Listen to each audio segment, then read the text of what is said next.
Hello, terra firma. I've taken on the obligation of reevaluating the Great Giza Pyramid and the other structures on the Giza Plateau, showing you how they all function as a system, only I'm doing it with a lot less tinfoil and a lot more T-square. Check me out, GreatGizaPyramid.com.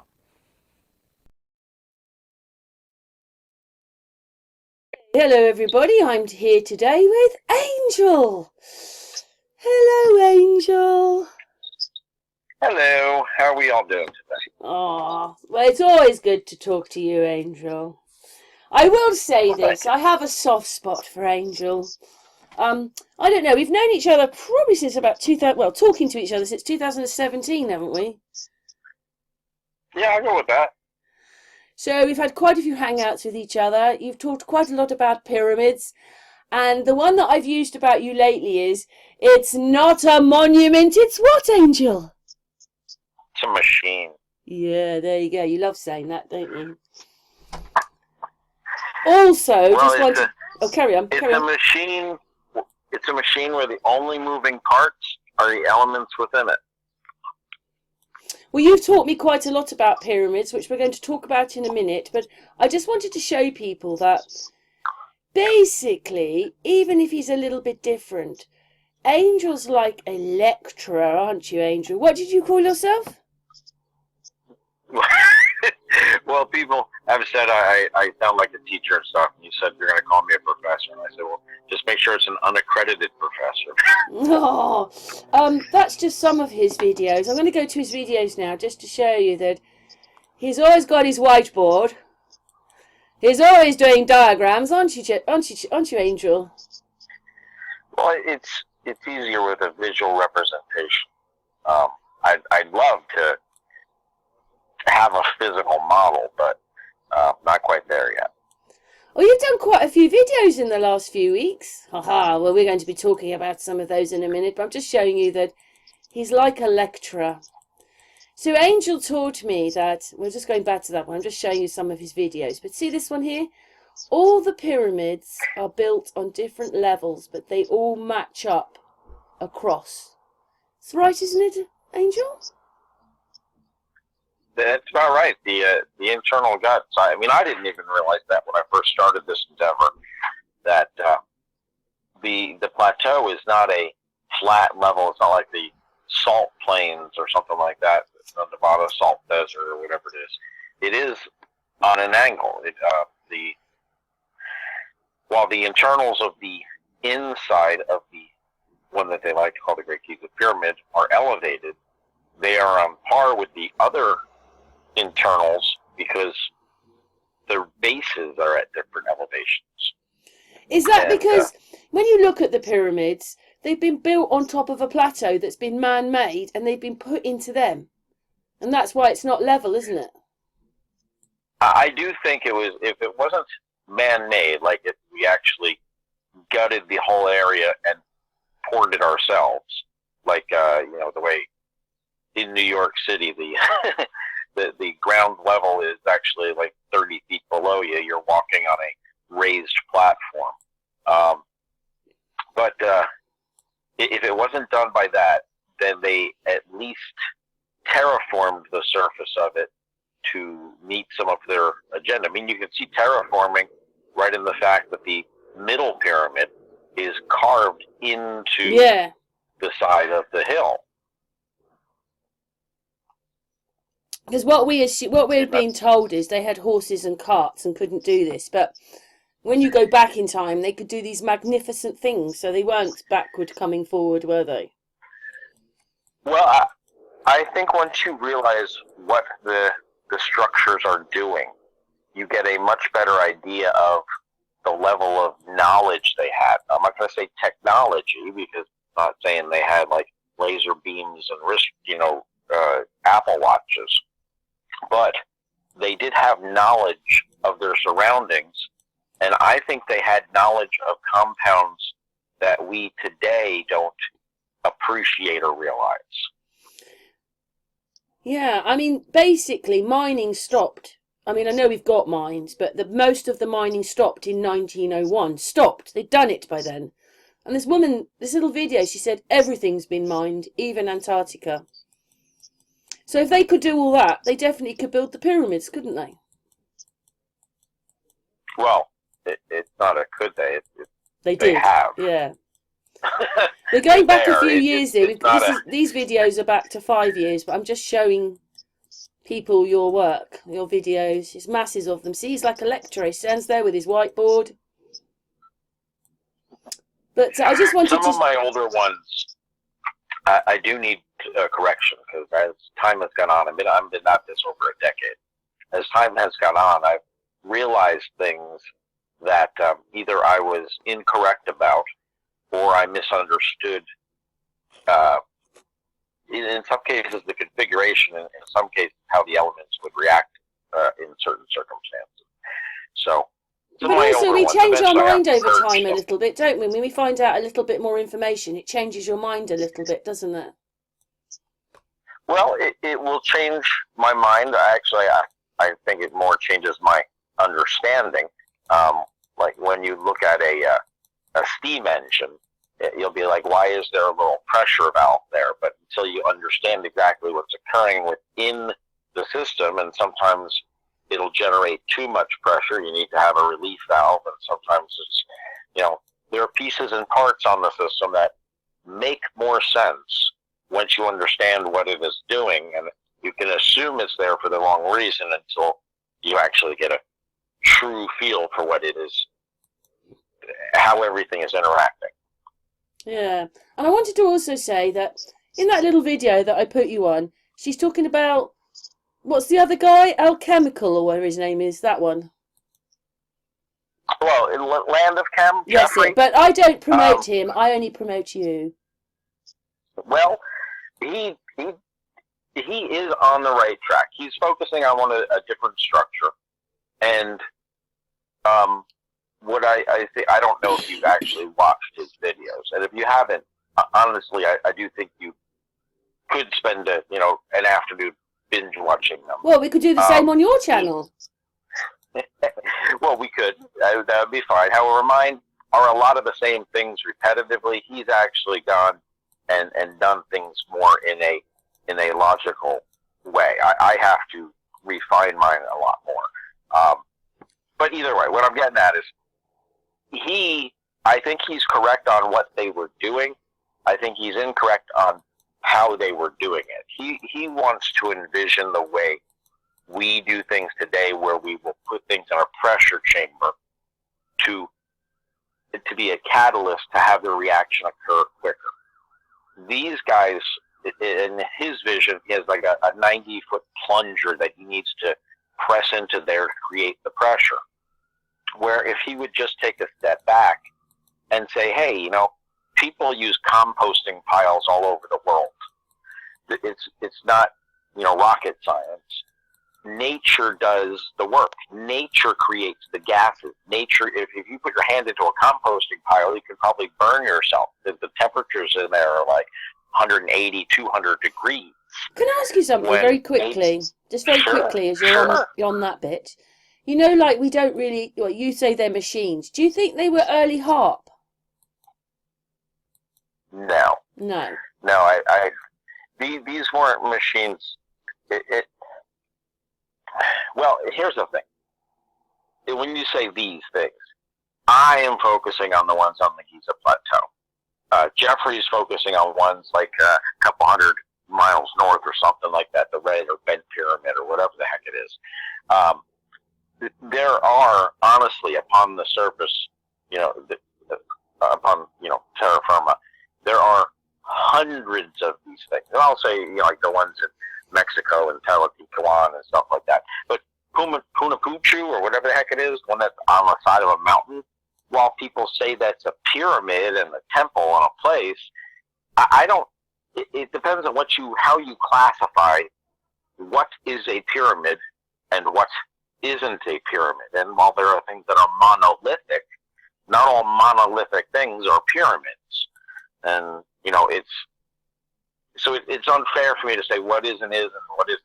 I'm focusing on this particular one and how it functions and what it does. And I think they're creating two different products. but exactly what they are, a recreating and letting this machine do its job will dictate what they are. I have assumptions. I have, decent educated guesses, but only by truly turning it on will we know what the end product is.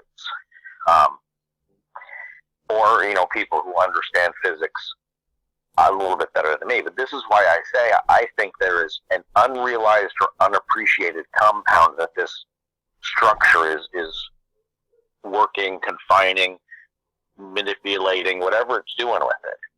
And when I say unappreciated, because we're not doing anything of this level to my knowledge, unless it's actually refining heavy water, in which case we are doing that. People in Holland, are enriching heavy water all day long and selling it for $150 an ounce or something.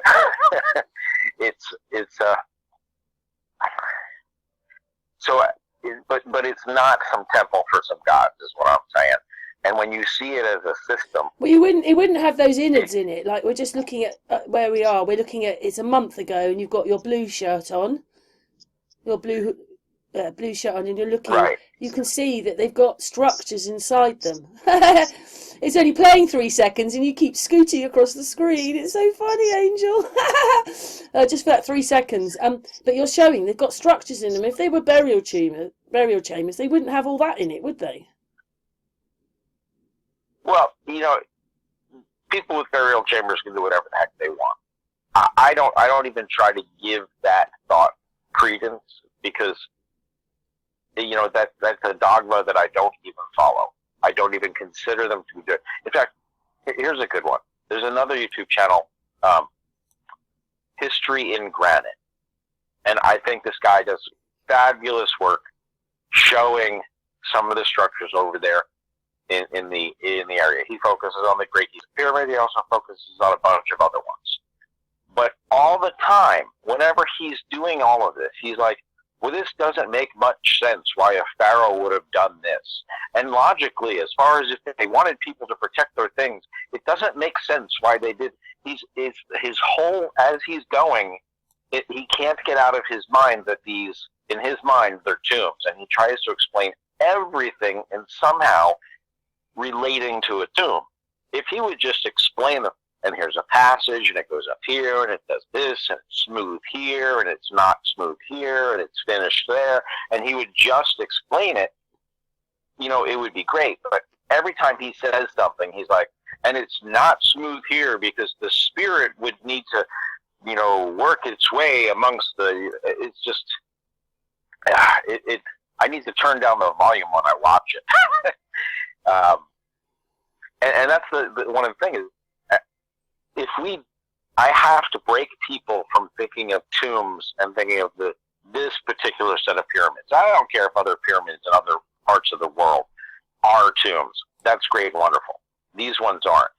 And the only way I can do that is if I get people to see it as the model it is and put the elements into play.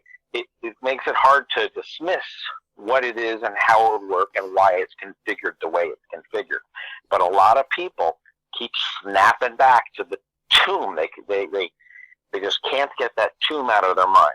And that's one of my biggest hurdles. Well, unfortunately, that's what we're told, isn't it? Yes, it's what you were saying. You're told that soda pop is a refreshing drink. No, but it isn't. When they put it isn't. It's probably what killed Mickey, because he liked he was drinking Coke, and he went to Diet Coke. Yeah, it's not refreshing. It's bad for you. Diet Coke is horrible, in my opinion. There's horrible. Stuff in there that I mean, I could go into what's in there, but it's an engine cleaner. It's a degreaser that somehow somebody convinced somebody to start drinking, and then I don't even know how they did it, but it's just. Well, shall we carry on and look at a couple of your videos and talk about them? Go ahead. Now, I can't see them. No, well, I'm going to stop for a second, and we're going to carry on in a second. Hello, world. What makes my view of the Great Giza Pyramid any better than the next guy. I would hope that you believe it is because my view I have altered to fit what I have found as I learn more about the structures. Where other people, I believe, will verbally make modifications to the structure, because the structure is the structure, but they will tell a story of a structure configured slightly different to fit their theory. Now, with that, I'm not going to make you buy any books to know what I believe the structure does, because I hope other people will follow, because it's quite logical. Tell you now, you can believe me later. I'll sell you the book to explain it. So I've put this video up. It says, what makes my model of the pyramid system better? So go on then. We'll just put the video on, but go on then, Angel. Oh, let's turn it off. Well, what I basically am suggesting is, unlike other people who I believe have a view of what they want the structure to have done, and then they manipulate the structure and say, well, we could have put a pump here, and we could have put a trap door there, and we could have done this, and we could have drilled a hole here, and we could, they're re-engineering the structure. They're not actually paying attention to the structure and let the structure tell you for itself. I mean, if I built a sandcastle and I pour water on it and watch the water go down, if somebody else comes by and says, well, instead I want a pool here and I want a tube here and I want to do this, you're re-engineering it. You're not actually paying attention to what function it itself was doing. I don't have to make changes to the structure. I want to know what the structure did. I do not want to say, here's what I want the structure to do. And that is, I think, the way I approach it differently than anybody else I've come across, other than Jeffrey. However, he still wants to manipulate things to be how he wants to do things instead of actually just following the structure. And what I was getting at with Jeffrey, if I may side effect this, people have been using compost piles forever. Nature does the work. That is a big, huge composting pile, which is designed so that the pressures involved push the slurry and push the products through the system. And if he would just take a step back and say, what would nature do? What pressures would nature have? And he can follow it, and he's dead on. He's just appending pieces that aren't there. And because I don't know why. I can't say why because I'm not in his head. But people do that. They embellish a part that isn't there because they want it to do what they want it to do instead of just paying attention to what would it do in the It's not even just that though, is it? Because at the moment you're showing basically that the outside is like a musical pattern, and you don't even include that. That wouldn't be put on there, would it, if it was just a burial?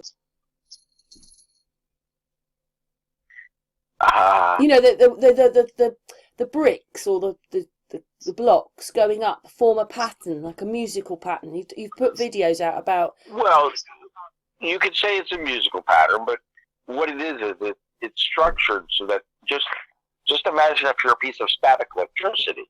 Static electricity likes to work itself into those little grooves and niches, and the way the structure is designed, it goes from thicker steps to thinner, thinner, thinner, thinner, and then it jumps thicker, thinner, thinner, thinner, thinner, thicker.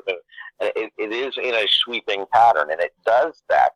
The static electricity, if you put this on any structure, it's going to push the static electricity and quarantine it, push it, pool it into one area. And nature does that all by itself. I'm just pointing it out. It is really... You can't deny it because it is recreatable and it is demonstratable. It's just, that's another thing, it's unrecognized, although it is recognized. Because even in Chris Dunn's book, he talks about how back in the 1800s and stuff, people would climb up on top of the structure with a little Coke bottle, well, with basically a vase or something like that. You could put a damp rag in there and do some of this stuff, and you would get little sparks to fly because you're standing of a huge Van de Graaff generator. Now today we've alleviated that annoying buildup of static electricity, which was the intention of why it was built that way, by putting a little wooden antenna on top of there, which vents that static electricity off into the what other people would call atmosphere. I just refer to it as ether, which pisses people off. But into the ambient air in that particular area, and doesn't let the static electricity achieve the buildup that it could achieve if we knocked that little antenna off of there. And that would demonstrate that these guys engineered a structure to quarantine static electricity out of thin air. And it is just that alone shows their level of knowledge. Yeah. And you can say, oh, it just happened to be built that way. It's a byproduct. They did it by mistake. Well, if they did it by mistake, then why does it fit so well into the rest of the system? That is a key vital part of the system. That's one of the points of energy that the structure utilizes. I mean, you need a little bit of energy to give the system a push, and that is it. And it just needs a little, although I'm not sure how little it is. When you look at the surface of that structure, it's huge. The surface, the volume of that structure, just a little bit of static electricity, a little bit higher than the ambient static electricity just a few feet away. I don't know about you, but on a dry day, have you ever touched a doorknob and gotten a really bad spark? A little really bad shock? You can get that off your car, can't you? Right. That's just the surface of your body and a doorknob. Imagine if the surface of your body was like Jabba the Hutt. And then imagine if your surface of your body was the size of the pyramid. That you're going to get a bigger spark than, you're just amping it up. Not only that, but it could be a sustained spark because as it's constantly draining, the surface volume is constantly replenishing it. I think it's, in itself, that is just something to say, wow, that's really cool. That's a really cool Mr. Wizard trick. Well, it's better than that, because that's just the beginning. That's just the outside, the skin of the structure. When you look at all the rest of it, it's amazing. What it does with no moving parts. The only moving parts are the elements. I haven't found one moving part within the entire system, and nothing has to move. It's beautiful. And I'd love to make a model. Again, I'd love to make a model in CAD, and then I'd love to make a physical model I know it'll work. I mean, I understand water runs down, gases go up. I mean, it's pretty black and white. But I don't think anybody has ever looked at the whole plateau as one functioning system. What about all the other pyramids that are on that plateau further down? There's loads of them. Well, if you're talking about the 9 primary pyramids, the Sphinx, the other temples, all in that area, they call them temples. I don't care what they refer to them as. The things they refer to as temples. Even the area the inlet for the whole thing is the area that they call the Temple of the Birds, which is currently a bat sanctuary. Which the reason it's a bat sanctuary is because there's a huge cave system underneath the ground, and the bats are living in there. Well, if that cave system was an aquifer, which at the time I believe it was, that is the perfect point, the perfect entry level, because that's at 80 elevation up there. The perfect entry point for the waters onto the plateau. And then from there, the whole system comes to life. You don't have to change or move anything. You have to get rid of the road they put through it, and a couple of other things where we've appended it for current day tourism, but nothing else has to be changed. You don't have to have any magical parts. It's quite an awesome system, and the only way to get people to really see it is to make a working model. Eventually, initially I like to do it in a computer because people can see it, and then they can say, well, that wouldn't really work. I say, you don't build it physically. It's still going to really work because the CAD system isn't going to magically come up with something, say like, oh, look, we can make water fly. It's designed not to do that. It should work within the realms of physical science.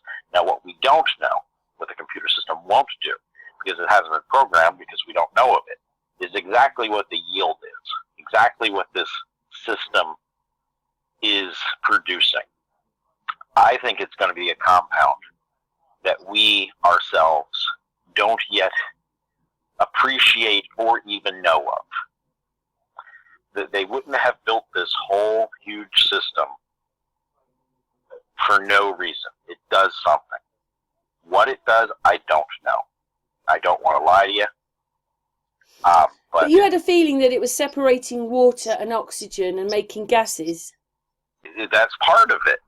But when it's separating the water and the oxygen and the hydrogen, and it's burning it back together, as it's doing that, the more and the more and the more you do that, you are enriching the water to be heavy water. And if you're not familiar with heavy water, hydrogen has a sister, it's deuterium. There's another sister to that, it's tritium. There's another sister to that, it's quadridium. One in every 7,000 particulates of water is actually heavy water. About one of every 8,000 particulates of deuterium is actually tritium, and one out of I think every 1,200 particulates of tritium is actually quadridium. And quadridium is highly radioactive and breaks down in minutes. Tritium breaks down in about 12 years, has a half-life of 12 years, and deuterium is stable and water is stable. But these exist within our world. We don't. Tritium is something that we ourselves today can harvest, quarantine, play with. It has a slight glow to it. It's radioactive. It is something that we didn't even know about. I don't even think it was even on our periodic table until the mid-1900s or something like that. And these guys potentially could have been playing with it eons ago. Your title to this video says, "What makes my model of the pyramid seem better?" Explain that bit, though. Is it that it's a working machine? And a lot of people don't necessarily say that. Well, I think I should re-edit that to be more accurate. Because better... My model is the sounds best one. Right. It sounds like my model, is, look, I can make I can make my car better. Well, it's not really better. I think it's more accurate. Only because everybody else, you can come up with anybody, Chris Dunn, John Cadman, anybody who's come up with some sort of a story that circulates around or has something to do with the Giza Pyramid, I can usually find an inaccuracy within their story. Either inaccuracy of fiction, like they want something that doesn't physically exist, or they wanted to do something that's physically not possible, or they embellish on a part, a piece, a hallway, a conduit. They're not really is backed in the in some way to the pyramids. They're not technically telling a story of the pyramids, and that has been my whole goal. I don't care what it is. I don't care if it just is a really cool waterfall and a cool display of Mr. Wizardry. Maybe there is no actual product. Maybe it doesn't produce something. But the way it's designed and shaped, I really feel there is a product. They are pulling something that they felt to be, important as a product out of it. And they're pulling it out of the smallest pyramid, out of that little hole on the west side. The one that Ortiz, or whatever his name was, pointed out to me a decade ago.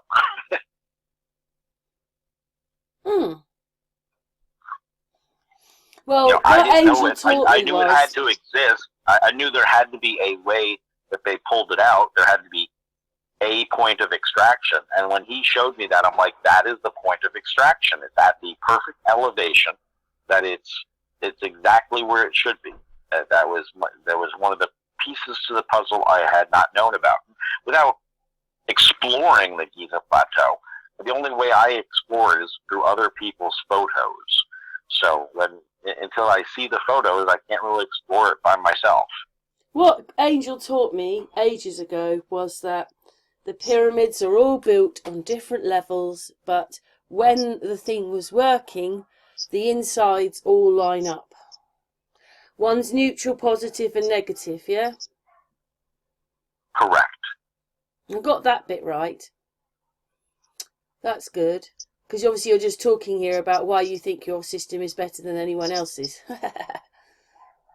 Do you actually think there was another pyramid there as well, originally? Another one?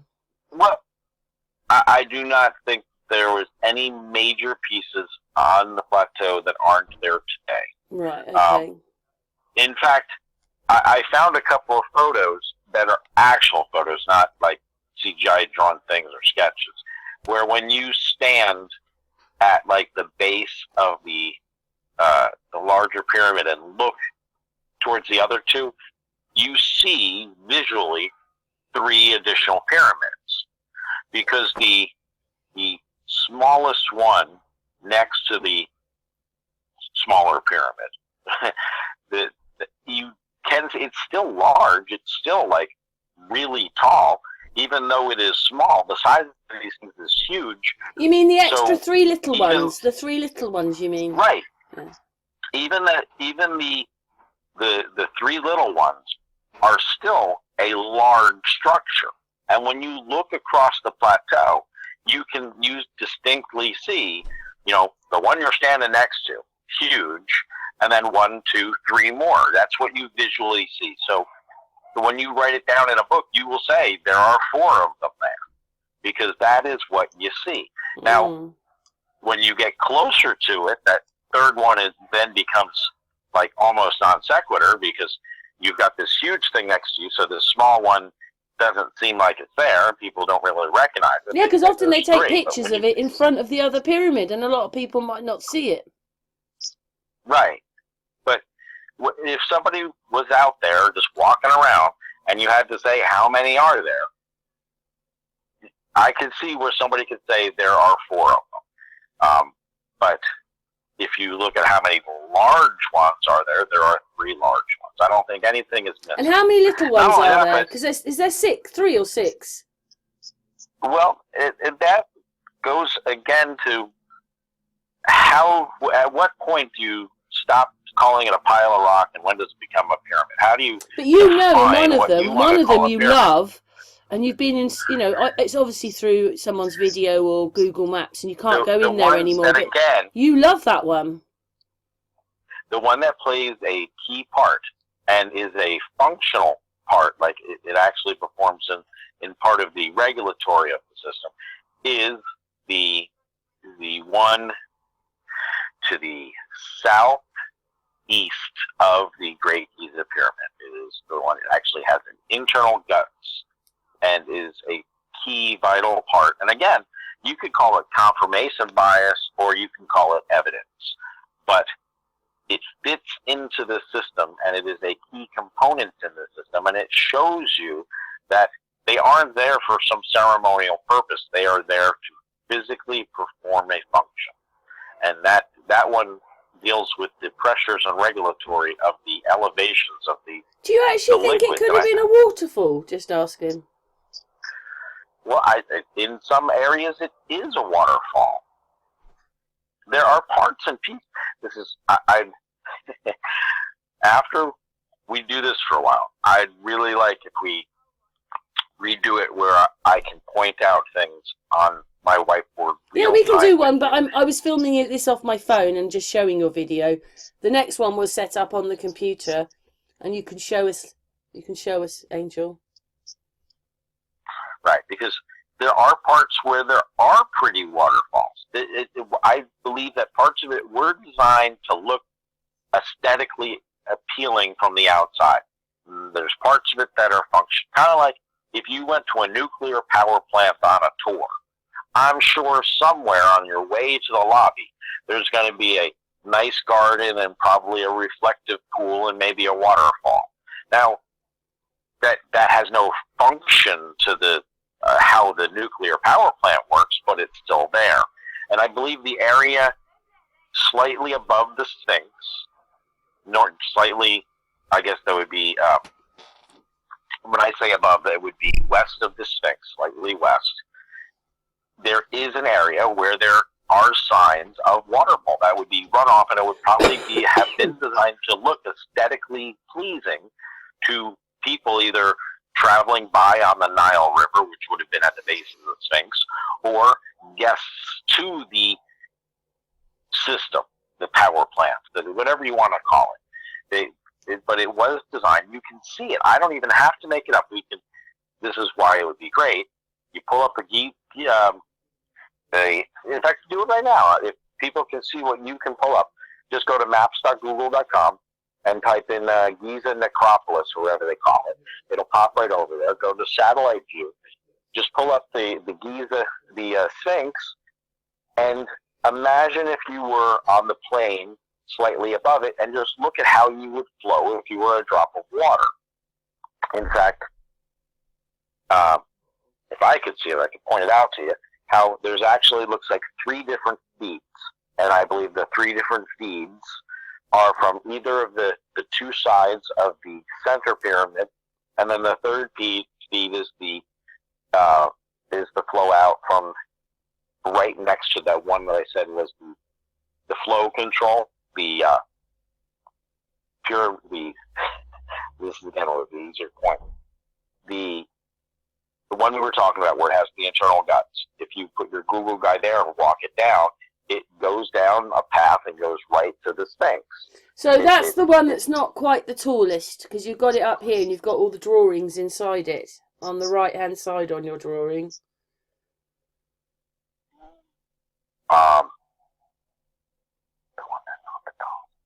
No, the one in the middle is the tallest one, but you're not talking about that one. You're talking of the one on the outside with all the inside in it. Well, I'm referring right now to of the small. Oh, I'm sorry. You're talking about the 3 extra ones. Yes. Sorry. Yes. Sorry. Was there 6 or 3 of them? Well, there's 3 mounds, 3 piles next to each of the far end pyramids. So what does that mean? There were 6 of them. Well, there are 6 of what they like to refer to as the Queen's Pyramid, yes. Those are the little ones we're talking about, and then 3 big ones in the middle. Correct. And like I said, optically, if you're either, in fact, there's a great picture that there is of, I actually think it's Graham Hancock, sitting on top of the Great Giza Pyramid, where he takes a selfie type picture. And then behind him, you can distinctly see 3 additional pyramids. That is how you would get the count of 4. Because like I said, of the smaller pyramids, when it's next to the smallest of the 3 larger pyramids, it is still a substantial size. And optically, since it looks like it's further in the distance and still large, when really it's closer to you, but relatively small. But optically, you see 1, 2, 3, 4. And that is how I believe somebody, and it makes total sense, how somebody in the 1800s climbed up to the top of, that big thing and looked down and saw 3 additional pyramids. And you write down, I saw 4 big-ass pyramids sitting there on the Giza Plateau. I can totally understand that. How, like I said, it really depends on how you count them. Because when you look down, the other larger pyramid of the 3 there, that is the third of the 3 small ones, it's still large. When you're on the top of the structure, that one seems completely insignificant, even though it's a comparable size to the one next to the small third one. But so what we're talking of is, like I said, down here, it's by the smallest one, isn't it? Those 3. There are 3 by the smallest one. So there's And 3 one of little them is pyramids here, and there's 3 more piles. What is it, at the one with all the innards in over here then? But they're smaller, but he's saying one of them's big enough that you could think it was a pyramid. Right. Or maybe it Do you was. Well, again, that goes back to how do you define a pyramid? Maybe it is. What is the magical characteristics of a pile of rock that makes it turn into a pyramid? Where does the word pyramid, what does that mean? Like saying vaccine, what does that mean? It's very strange, though, Angel, that there's no plans or anything, because you couldn't have just slapped all this up. It would have been a great big project. Well, if you really want to open that can of worms, Karen, Yeah. On the Nazca Plateau, we got the Nazca lines. If you follow the Nazca lines all the way up around the corner of that chunk of South America, they start in Nazca. And Nazca is where they got the bird and the spider and the monkey. But if you follow those Nazca lines, they stretch all the way up the side of South America, and they are the blueprints for the structures we're talking of. Right, yeah, you've said that before. And you don't have to believe me on that one. But that would have been a feat in itself to have even put them on the land, because you can only see what they are from above.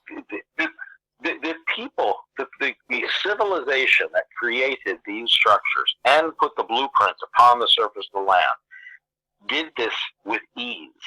Well, I don't know if they did it with ease, but they did it. And the blueprints are there. That's another thing that we ignore. We completely ignore them. They are there, and we just look at them as a bunch of lines.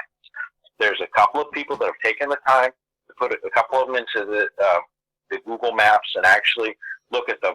The problem I had is when they were doing that, I told them, you have to pay attention to the lines because different ones are different thicknesses. Just like when you're working with blueprints, you have different thicknesses of pencil dictating what are measurement markers, what's a wall, what's a, whatever. The different thicknesses are different pen strokes, and they could have helped by, when they mapped it, denoting which one were which. And then there's also a pattern to different rock things. When you're physically, these things are 6 feet wide, in some cases 12 feet wide.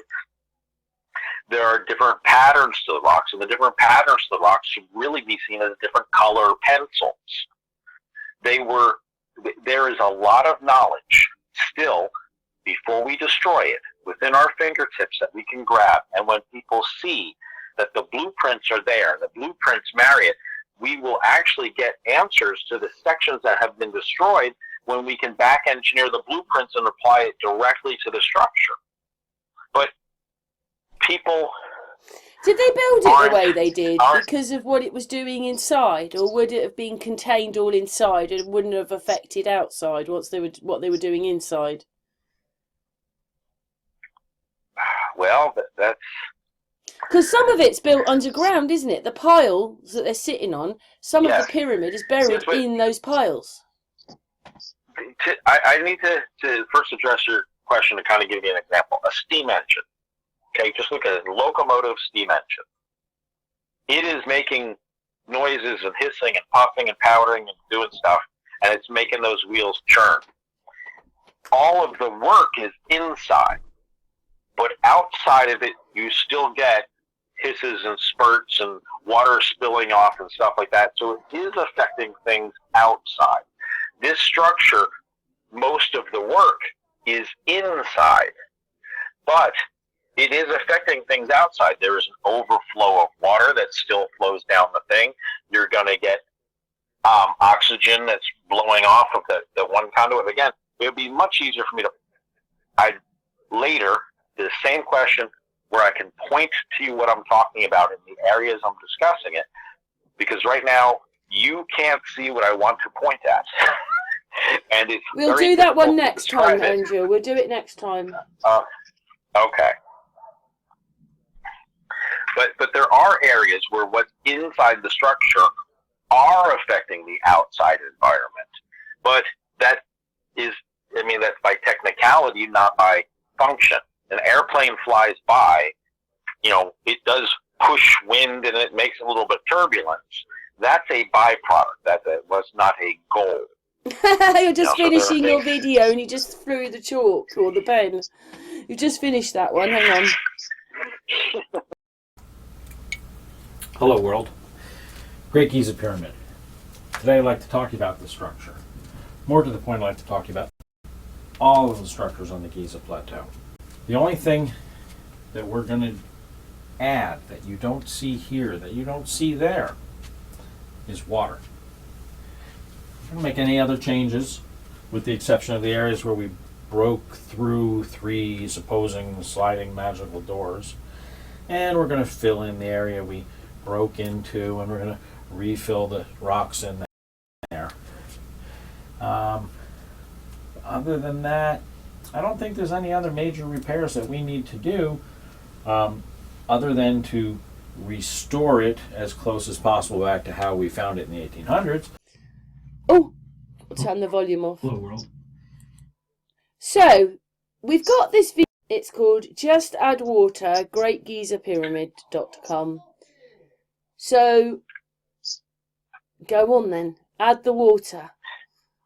Well, the only thing I'm suggesting, and again, it's how I differ from everyone else. I don't want to modify the system to fit my goal. I just want to put the system into play. The only thing you need to add, other than repairing the areas where we documented that we broke damage to the structure, manipulated it, the only thing we need to add is water. And when you add the water to the system, and I suggest it came out of the area that they like to call the tomb of the birds at 80 feet elevation up by the restaurant on the top of the mountain, and you just let water flow, everything else will come into play. The way it flows down the side of the hill, the way it fills certain pools, the way it makes the system grow and work. Yeah, because I have to say that in a way, I do many videos on abandoned things. This thing has been abandoned. Yes. I also feel the same thing about the hill behind your house, Silbury Hill or whatever it is. Silbury Pyramid, isn't it? But they've been abandoned. Well, again, I don't myself. Or do you think they were in the pagan days? They were pagans, weren't they? I don't. That speculations, I don't really. That doesn't matter to me. Okay. What matters is how it functions and how it's shaped and how it's configured. Who did it? That somebody else can fight about that. But I'd like to show the level of knowledge that they had and why they constructed it the way. And they had secrets and stuff that we either ignore today or dismiss today, whichever way you want to look at it. When I say dismiss, I mean somebody in the middle 1700s was probably throwing hay and said, hey, after I throw hay a little bit, there's like a snap in the air where the static from the hay and the dust is interacting with my little pitchfork, and it makes a snap every 30, 40 throws. That's static electricity. That's been happening since forever. That's what caused barn fires. They didn't completely understand it, but it occurred. It happened. It was reality, and it was not seen as a form of energy to tap and utilize. It was like, how do we make this annoying static electricity not occur? So things have been there the whole time, but not. Why are they so afraid to tell us what it really is? Because that would mean that the people were far more advanced than they're saying. Now that. Why does it matter if suddenly they go, look, we've realised they were far more advanced in the past? Why can't they tell us that? These are philosophy things. I can give my 2 cents, but it's not really. That hasn't been my focus. And I think here's what I believe. Somebody in 0800 came across these things. What was his name? Doesn't matter. Came across them, wrote about them, did books on them, they didn't take pictures at that time. A couple couple hundred years later, other people visit them. They do stuff. Napoleon gets reports. This guy gets reports. Somebody else. Photography comes around. People get pictures. They're primarily focusing on the primary one. They've been told this thing is a tomb. They're looking all over for pictures of stuff. They can't find any dead bodies. There are no engravings on there to say, like, I mean, I hey, think that's really thanks, Dad, strange. for a great life. When I Hang on. Okay, but their whole mindset, the whole time, is the same thing I'm saying, is that they're in the back of their mind, this is a tomb. Everything they're doing, all their focus is, this is a tomb, documenting this tomb. They are not in any way paying attention. Halliburton didn't exist yet. We hadn't been making, structures of this size that actually performed work. Everyone is blinded to what would this do if this was a huge system. They are focusing. Their mindset is, this is a tomb. Everything they utter out of their mind is something with tombism on it.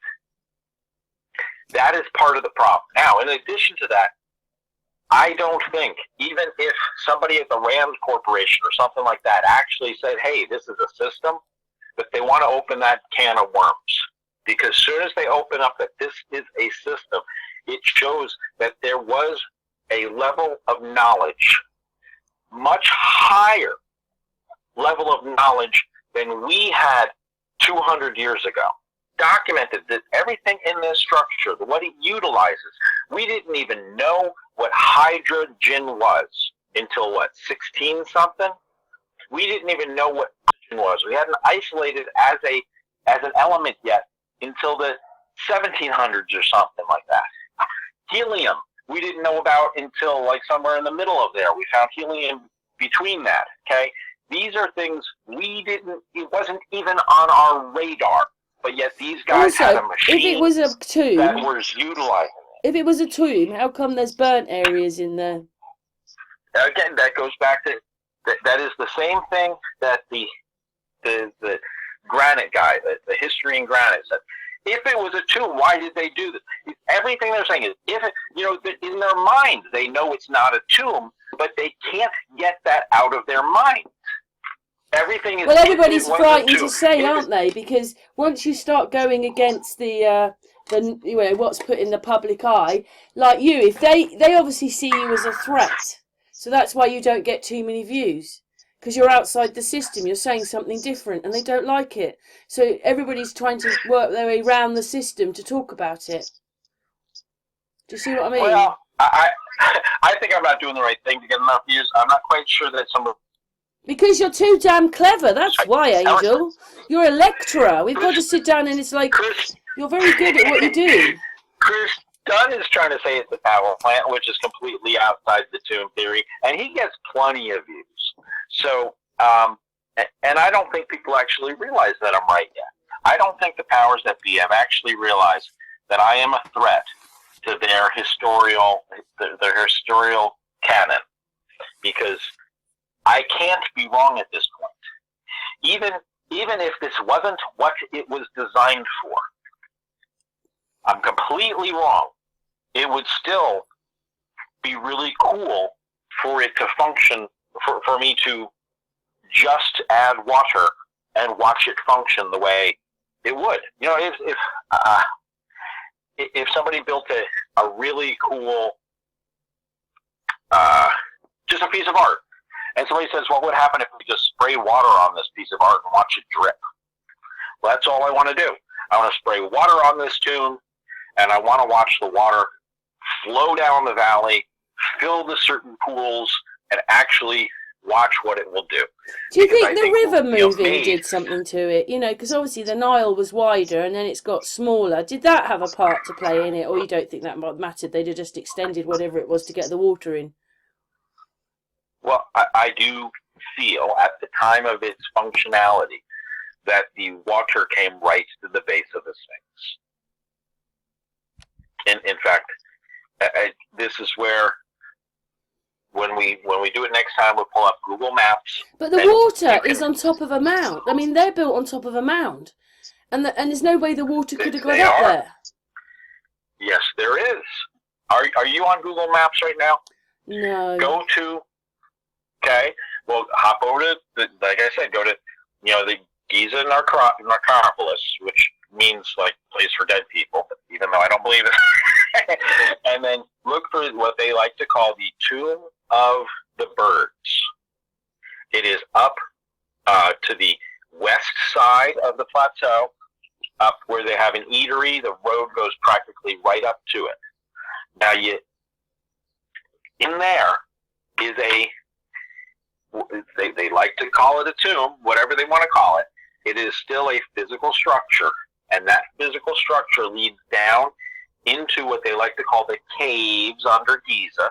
There's a whole cave system down there. It is currently a bat sanctuary. You're not allowed to go in there. Thousands and thousands of bats live in there, and they're happily living in there. However, that cave system, I suggest, used to be an aquifer. If it wasn't an aquifer with pressure on it, then if anything else, it was an artesian well. So a bit like a well. Yes, that is your water source. That is at 80 feet in elevation.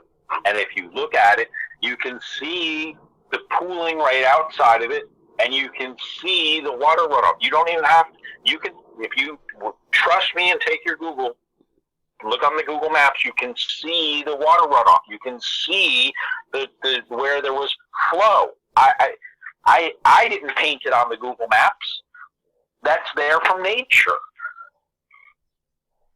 You can see the water flow. You can see where it would flow downhill towards the pyramid. That's all I'm saying. I mean, I think Brian Forrester's walked in, and there are these tunnels where you're talking about by the Sphinx. There's water, well, was water under there, and there's tunnels, isn't there? Now those tunnels there are tunnels down there, and those help bring the pools outside and inside of the structures, joining them together down there.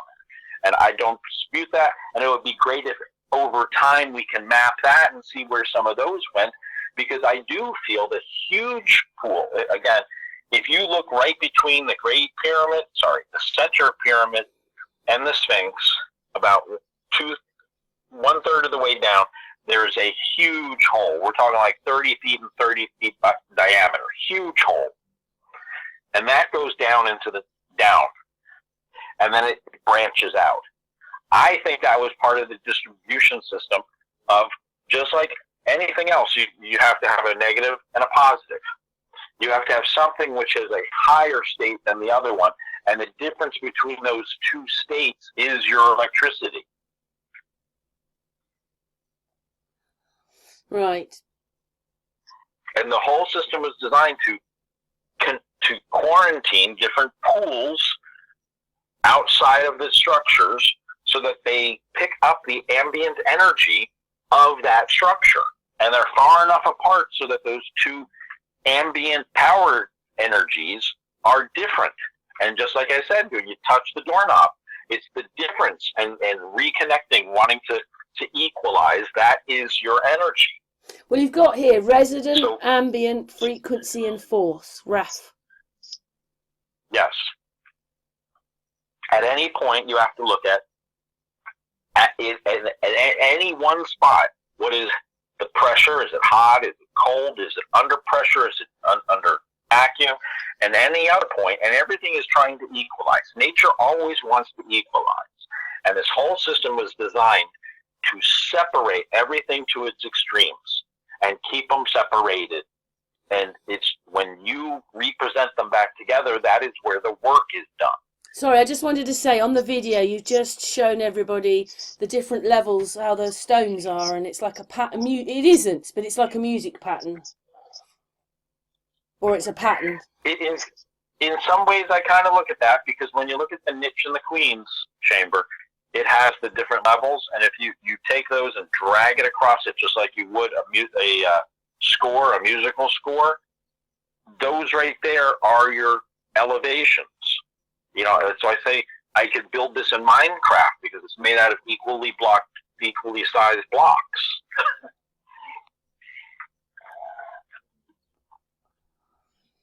Yeah.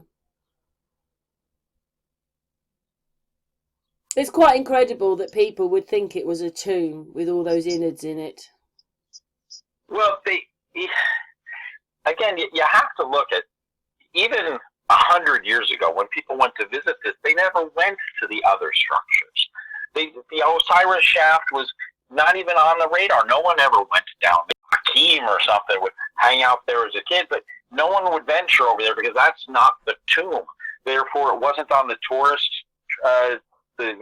one of the tourist stops. No one knew about it. It wasn't on people's radar. They can't see the system if you don't have all the pieces.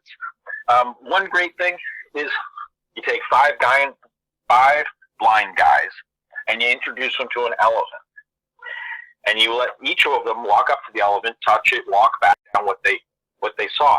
One guy's going to say there's a fire hose. One guy's going to say there's a whip. One guy's going to say it's a tree branch. One guy's going to say it's the side of a building. I mean, they each get a piece, but you don't get all the pieces. I'm putting all the pieces together. I'm not fabricating anything. All the pieces are there. I don't have to make anything up. It's all there. I'm just pointing out what nature would do.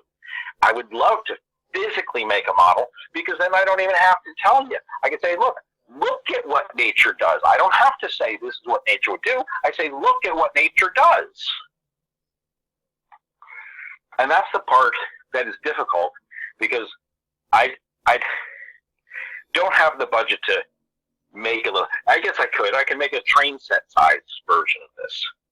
But it's not going to have all the magic until you get it bigger and bigger. The bigger you make it, the more magic that's in it. Because it is the difference between a little bit of a shock, a little bit of a doorknob zap isn't going to do the work that we need here. In order for it to work, it needs to be a decent sized scale. It has to be a barn size scale. That may not have to be, 500 feet tall, but at least 20, 30 feet tall. So what was it that made you get into the pyramids then? Because other people had already, number one, it bothered me. It bothered me because none of the stories made sense. They didn't. Even Chris Dunn's, which was one of the most logical ones, he embellished certain pieces and parts. And luckily, I had seen enough pictures that when he's trying to draw this picture in words, and I have a picture and a photo, I'm like, what he's describing is what he wants it to be, not what it is.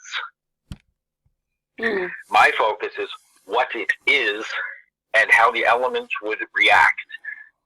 I don't want it to be anything. I want it to tell us what it is. Well, I'm just going to stop the video there for a second. Carry on.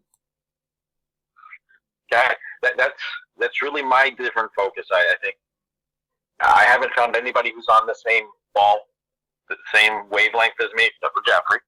And I can't get the guy to talk to me. I've tried.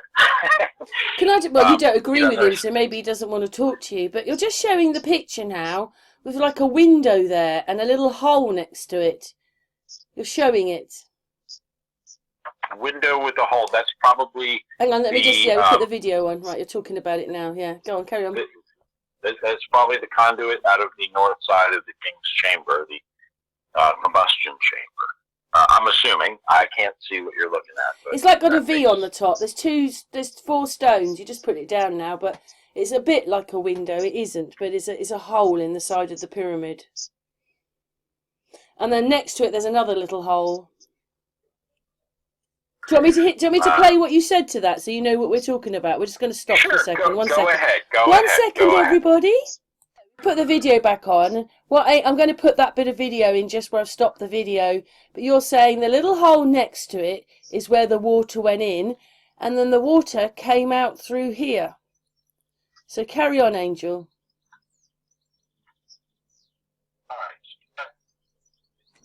Oh, hang on one second. Let's put you back. I've got to put you back on the speaker. Let's put you back here. Sorry. There you go.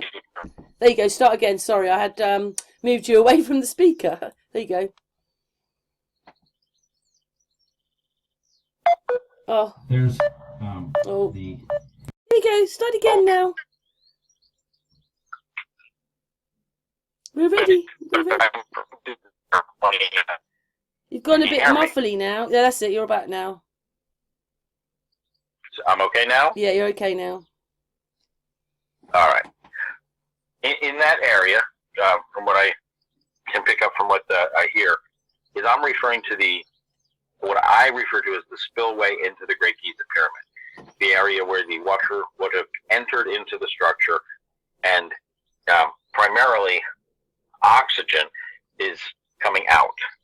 And it's not really a waterfall, say, as it's more like a stream or a trickle, where the oxygen is fighting to get out and the water is coming in, and it is exactly as I believe they described it, where it was loose-fitting rocks. Do you think that thing was added? I'm sorry? Do you think that thing was added later, or it's where they've uncovered it? Because it looks like some stones are missing. It looks like it's been amended or something. Are you looking at an actual picture right now? Yeah, you're holding it.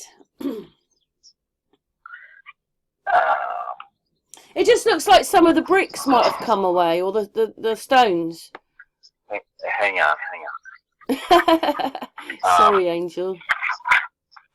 Well, you're referring to something I'm not looking at, so it makes it is it with the black rim on the bottom? Yeah, got feature pics. Okay, yeah, I got that right here. Do you think that's been amended at all, or they added that bit in? Well, technically, according to the official story, is they removed bricks from there. Right. So I wouldn't really call that amended, but according to the official story, that it was optically unrecognizable from the rest of the face of the structure, and that the opening was hidden behind loosely fitting bricks, so that the people could remove the bricks to gain entry or something like that is the technical official story, as I understand it.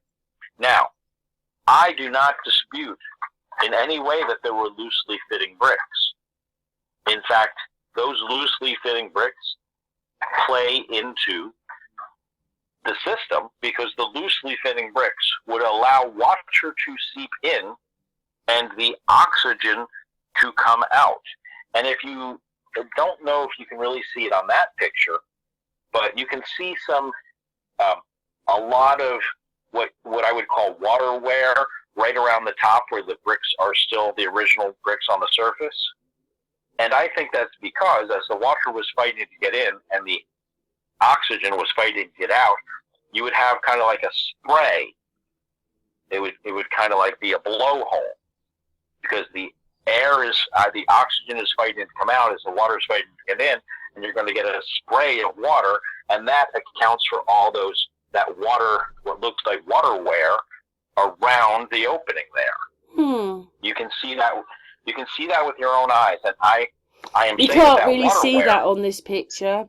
But can I just say that you said the little hole to the left is where the water went in. Considering the size of the thing, it wasn't very big then, was it? I suppose it had constantly had water going in, but it wasn't that big.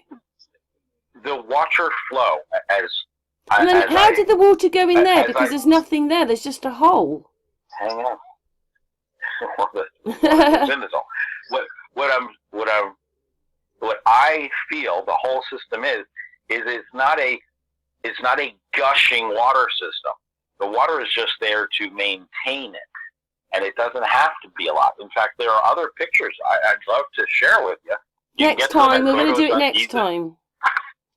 It's at photos at GreatGizaPyramid.com, and there's one where a guy in the 1800s is standing in the shaft that goes down. I don't have that printed out right now, so I can't show it to you. Standing in the shaft that goes down, and you can see that there is piles of sediment to both sides and like a V-shaped canal. And that shows you that the water flow into the system was not a heavy water flow. It was a steady but slow water flow. It was just to maintain the system, because when you break water into its respective gases, you get a 1 to 1700 compression ratio. So when it breaks the water into gas, the gas takes up way more volume of space. You don't need a lot of water to do the work. You just need a little water breaking into its respective gases. It doesn't have to be I guess it may be like a fire hose, but it's just a fire hose. It's not like a river. It's just a steady flow of water. Why do you think they've masked it all up like this then and can't even tell us the truth? There had to be plans for this thing. You don't see them. Again, why would they hide it? Why back, couldn't they say that they were more advanced in those days? This goes back to what I was saying that it was leading up to. People discovered this years ago. They made the story years before we knew about the elements. We didn't, when we first stumbled across this, just look at King George, okay? King George sends some guy on a boat to check this out and send him back a cool little report. Give me a memo, Bob. Go down there and fax me a memo, okay? He goes down there, spends 6 months, comes back. They don't know what hydrogen is. They don't know what oxygen is. They don't know what heavy water is. They don't know that water is hydrogen and oxygen joined together. It's a compound. They don't know any of this. So how could they even, without that knowledge, they would have no idea how this works. If I showed you a tea kettle, a simple tea kettle, but you had never seen fire and you don't know that water boils, that tea kettle would make no sense to you, even though it's a tea kettle. Simple tea kettle. If you don't have knowledge, you can't see the bigger picture. Now, pull this forward. 100 years later, 200 years later, 300 years later, we're now in the 1800s. We've just discovered hydrogen and oxygen. People still have not explored the other two structures. They have no idea. No one has sat down, no chemist has sat down with the knowledge of hydrogen and oxygen that they joined together to make this wonderful compound we call water. No one with that knowledge has looked at the entire system. No one up until like the past 50 years has looked at the entire system. And you have to have someone look at the entire system with the knowledge of what happens with the elements that we live in, and the foresight to say, what if these guys actually had this knowledge and made a system to utilize it? When the whole time you go there with your wife, you're hanging out over there, and the whole time and the Pharaoh did this, and the Pharaoh did that, and the soul would go this way, and this would go that way. You're not thinking, hey, what if we just added water? What if we took this huge structure I'm standing in the middle of? Just say you're in the middle of an abandoned dam, and you're down in the pump room, and you're like, wow, this would be a great place to roller skate. You're not envisioning water and pumps and things spinning around because it's not there. You're not, number one, the size of it. Up until I'd say 200 years ago, we weren't building things of this size. We weren't building machinery of this size. And I don't think anybody has taken the time to reevaluate the structure. I don't think it's really people hiding it.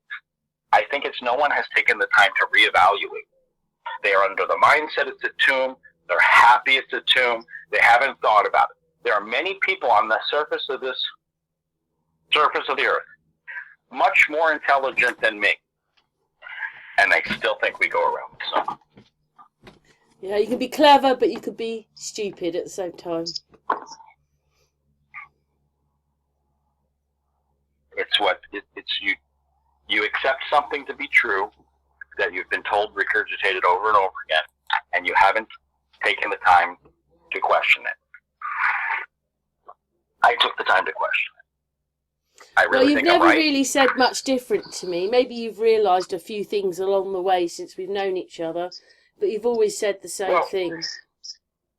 that's because the internals of that one are pretty straightforward. And even if I just build a physical model of the Great Giza Pyramid, that will be impressive to show you that the system, as it is configured, does work. But what I'm really looking at is the whole plateau and how it is a complete system. It's a bigger system. There's more to it. I'm looking at like the engine and not appreciating the car. Well, right now I'm looking at the car and I'm starting to appreciate the road. And after I'm done appreciating the road, I'm going to appreciate the landscape around the road. But I started with the engine before I got to the car, before I got to the road, before I got to the landscape. I didn't even see the landscape. Didn't even know the road existed when I started. I only was focusing on the Giza Pyramid, which is a piece of the system. I do find it very strange that probably, I don't know, I'm not an expert here, but maybe getting on for half the pyramid is in that mound and under the ground, and we're only seeing the tops of them. No, I'm not 100% sure on that because, the way the whole system works, I don't think we're missing too many more pieces. There's a couple of conduits here and there. But it's deeper in the ground, isn't it? It's built deeper in the ground than they're saying. You know, it's got to go through the mound that they built it on. Well, I can't completely agree with that because if you're outside of the structure, they go down. They've hit flat rock surface. They didn't put that patio there. That was there. I think that is natural. Ground you think level. That's natural, right? All right, okay. Well, it's so the not the mound natural. itself, it's built on, isn't that big then? Isn't that deep? Or do you think that's just sand that they never took away? You know what I mean? Like, they've taken some away to show you, because obviously the Sphinx had sand around it. So they've taken some of it away, but they haven't taken all of it away. There are some areas that there is sand that could still be excavated to reveal something. I'm not going to argue there. But in a lot of places, they went down till they hit rock. So I don't think there's more. Now, there are holes that have been covered over so people don't fall into them, conduits that go down that can be reopened, and those can be emptied out, and we can follow those conduits to get a better appreciation for the system and how it's configured. But I don't think that there's any more superstructure under the ground, but there may be conduits and stuff. Right. But that won't actually affect the system too much. Even if there's an empty spot above the Grand Gallery that they say, that won't affect the overall function of the system. It may append to it. There may be a some sort of a pressure. How when you're working on a water system, you have like a little 3-gallon tank there to maintain the pressure in the system that's in your sprinkler system and stuff like that. It could be equivalent to that. That doesn't mean it's there. Doesn't mean I endorse it. But if it is there, it would perform a function, and the function it would happen to perform is to have more volume of space off to the side to act as a little pressure guide. Now, I don't even believe it's there. But if it is there, that is the function it would do. Because they say it's an empty room that has a conduit connecting to the what they like to call the thieves' tunnel. However, there is no conduit connecting to the thieves' tunnel, so I don't believe it exists. And they want to believe it exists because they were still looking for some hidden treasure because they still think it's a tomb. It seems to me that most of the pharaohs were buried and then moved somewhere else for protection. And that's when I put you on that video about a month or two ago. That girl's talking about them opening up a pyramid, and they were hoping, obviously, to find the body and the tombs and the jewels and everything, and they didn't find anything. Most of the pharaohs and stuff like that. She said the pharaoh was moved anyway. The pharaohs were moved. They find. Well, who? Okay. Number one, you're talking about some 20-year-old girl talking about something that happened thousands of years ago. Hmm. I don't believe that any pharaohs were moved. That again bleeds into the only reason they would have been moved is if Not these necessarily were tombs. from the pyramid, but tombs have been moved. And they did that, they said, to protect the pharaohs. But that doesn't mean they were in the pyramids anyway. Okay, well, my focus is the pyramid. Yeah. I do believe they were Egyptians. I do believe they were pharaohs. I do believe they had tombs. I do believe they stored honey, seeds, and stuff like that. And they knew that those things would last forever. And like honey would still be useful, hundreds of years down the road, thousands of years down the road. And it was. They knew to keep organic grains in storage and things like that. They shows their level of knowledge. However, none of the pharaohs and tombs, none of that, none of the Egyptians, none of that has anything to do with the pyramids. And that is, again, part of the thing. I need people to look at this structure and not think about Egyptians, not think about pharaohs, and not think about tombs. It must be quite frustrating. Well, for you. it is because people have always tried to mash them together. Nobody has been found. They have found dozens of dozens of pyramids, dozens of them. Nobody has found any dead bodies other than maybe at an entrance or something, somebody crawled in and died. They weren't in a tomb. There's no ritual stuff. None of these things have any markings in them. Hey, Bob, King Hemotep was here, 2202. None of that stuff. We have mashed them together through story, and that is part of the bit that I have to break people apart. These are not tombs. No pharaohs were involved in the making of this project. And it was what? It was a working what, Angel? A machine, a system. Yeah. More like a system. You want to call it a machine? I don't. You could call it a pressure chamber.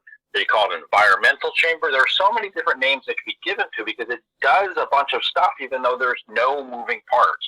And you have to look at how everything worked. And I don't have to make anything up. The laws of physics are not something I created. Okay? I didn't make up the law of gravity. Newton did with an apple. I'm just telling you, heavy things And that fall. was a load of rubbish as well. Gases go up from underneath liquid. Gases would go up. Heavy things fall. Things balance out in their level of density. Nothing I'm making up. There's no magic to it. Static electricity exists. Water is made up of hydrogen and oxygen. I don't have to make any fabrications up except for show you the system. But I just have to get people to see the system. That's why a model would be great, because people can't say, well, water wouldn't flow down that hill. Why wouldn't it flow down the hill? Just if we start at the Temple of the Birds, and you just imagine 18-wheelers full of fracking fluid just dumping water, just dumping and dumping and dumping all day long until the system fills up, and just let nature do the rest. Just even if it just flows down and makes the pretty waterfalls, I would suggest to you it does. If you look at, this is another thing where you need to pull up the maps and look at the Sphinx and take a little Google guy and put it there. You can see how it was designed, and you can see the channeling of where the water came in, and the water did come over a waterfall. It's all right there. You just have to add water. You have to lose in your mind these are tombs. You have to lose in your mind that they didn't have water. Oh, I see what you're getting at, because we always talk, and you've always included all that in our conversations. But for those that don't realise, the things had water in them. And that would be the last thing you'd want round burials, tombs, isn't it? I don't care about tombs. No, I'm saying if they were burial chambers, Angel. To be honest, maybe some pharaoh would want a water tomb because he was an aqua. He was. No, but if you have tombs in there, you wouldn't want water near them, would you? So it can't. So it's got water in it, so it couldn't have been a burial chamber. That's my point. True, but again, I don't even like to entertain the tomb story. I don't even like to. Well, it could. It doesn't exist in your world. Right. In fact, one of the things that, a couple of my videos, one of them is called "Taking Your Head Out of the Sand." My intention is to try to get you to see the model not in the desert. Therefore, it's not a tomb. It's somewhere else. We found it in the middle of Utah.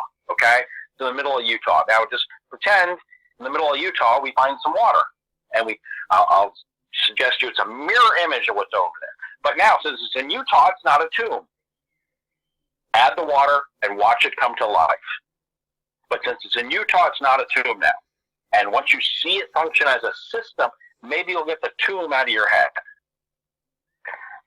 It's not been a tomb for me, Angels. Especially, I mean, even if, obviously we started talking because, what was it, 2016, 17, 16? So from that moment on, I've listened to what you've said, and it's not a tomb. But a working model would kind of shut everybody up, because then you can't say that won't work. If I show you a water wheel, and it just sits there, it doesn't do anything. You squirt water at it, or you run water down the channel until it gets to where it spins in the water wheel. It doesn't do anything until you add water. But if people say, "Oh, it won't do that. It won't spin this. It won't run this." People ran sawmills off of water wheels, ran wheat grinding and making flour and stuff like that off of water wheels. But if you don't add the water, it doesn't come to life. I've got a good. This is what we're going to call the hangout. The pyramids were a working system. Just add water. That sounds perfect. Yeah, I'll put by Angel. Yeah. I mean, they are quite fascinating. But when, you just concentrate on these ones, but there's quite a few going down the Nile. They never talk about or put them anywhere near these ones. And if you're going to put these ones in, you have to put the other ones in, because they were probably all linked somewhere along the line. If they could build this, they could link it to the next one. It's about 1 mile away or 2 miles away. They could link it up. If they could do all this, they could put pipe work down to link it up to the next ones. Maybe the other ones were doing different things. Different gases. The one that you pointed out that's inside the army base, that's to the... You mean the one that goes down that they used in the film? Yes. Now it's full of rubbish, isn't it? I mean, why would you do that? Well, because they don't care. However, it is conceivable possible that went down because that's how they got to the water table, and that is how they got water. And it didn't have to be open and exposed to the air. There could have been some sort of a covering over it to keep the water from getting debris in it, and that has long since deteriorated. But if you look at the water table is still down there. And if I remember correctly, there's also one to the north and one to the south. They're both at about latitude, but they're at different longitudes. Sorry, they're both the same longitude, they're different latitudes. One south of the Giza pyramid property and one's north of it. But they're both to the east of it. They both go down. It is also possible, if you follow Karl Monk and his teachings, the reason they go down is because they are to the east of the Great Giza Pyramid, which would have been the zero, the prime meridian. And hence, since they are to the east, they are to the negative side, and they go down because it is a negative value. So I don't dismiss that, but I haven't worked it out. But they could be dual purpose. A, they're going down to the water table to allow people to get water, just like the ones in South America that Mr. points out, those ones that circle down and then they go to a little water pit.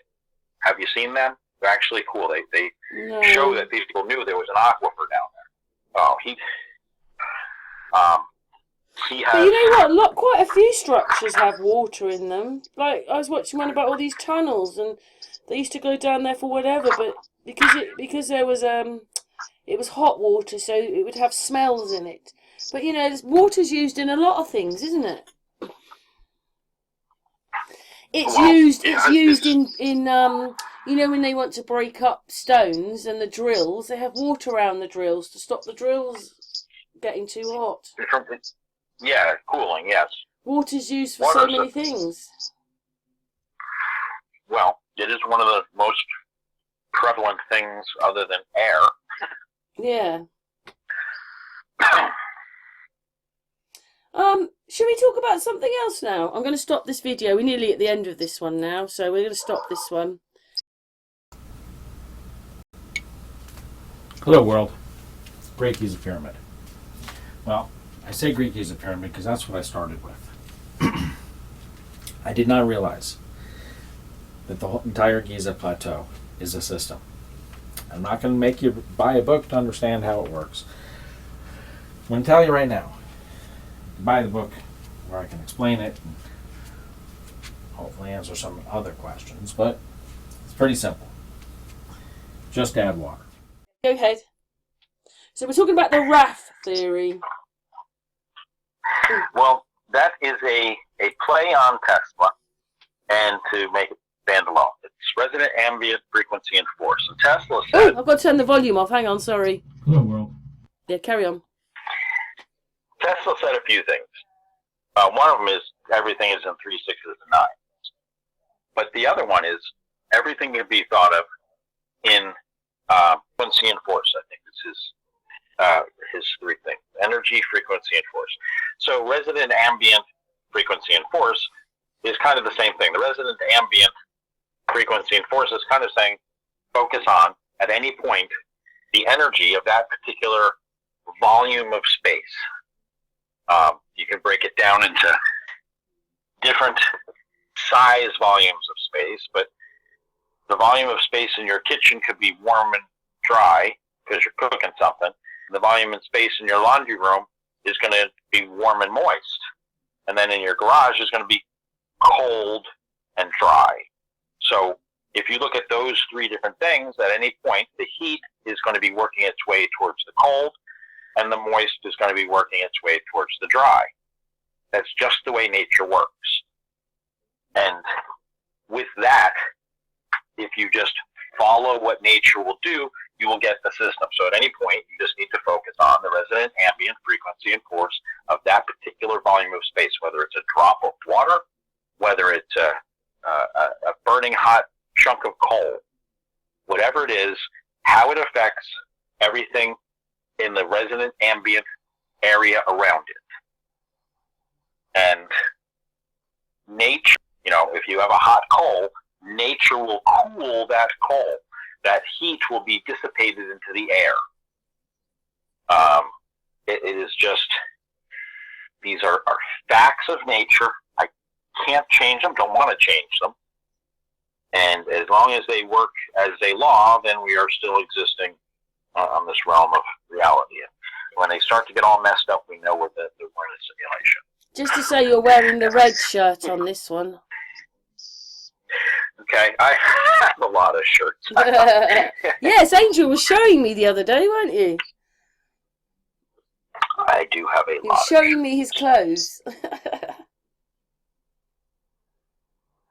But anyway, so like I say, the title is that we're a working machine, just add water. And that's what the RAF's about. Explain the RAF then. Well, the RAF is resonant ambient frequency. First, so I'm saying at any time you have even a stream of water running down in your backyard. Any point a droplet of water has the potential energy because it's going to go down. That is its frequency, its force. Its force is down. The frequency is more like the temperature it's at. The higher the temperature, the faster it's moving. That, you know, eventually it becomes steam frequency. And then that also applies to the force. That steam will have force, make the blowhole in your coffee pot make noise, will make the top of the lid shake as it's coming out. If you have a pressure cooker, that's a whole nother story.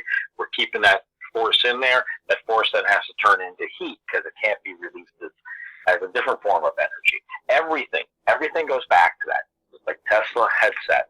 And I refer to it as resonant ambient frequency. Of course, I think it's easier for people to visualize. He summed it down to 3 words. I broke it down into 4. You know, kind of like George Carlin said, add more words. It makes it, you know, the more words and syllables you add, makes it easier for people's stomach. I don't know. But anyway, I had to come up with some word. I wanted to be different than other people, so I'm sticking with graph. What's your favourite part about these pyramids, Angel? What's the bit you like talking about the most when you talk about the pyramids? Is it all of it? I assume it at this point, and until it's functioning, I still am going to assume it. But I think the area where they call a boss mark, that's in the antechamber between the what they like to call the Grand Gallery and the King's Chamber, I like to call the condensation room and the combustion room.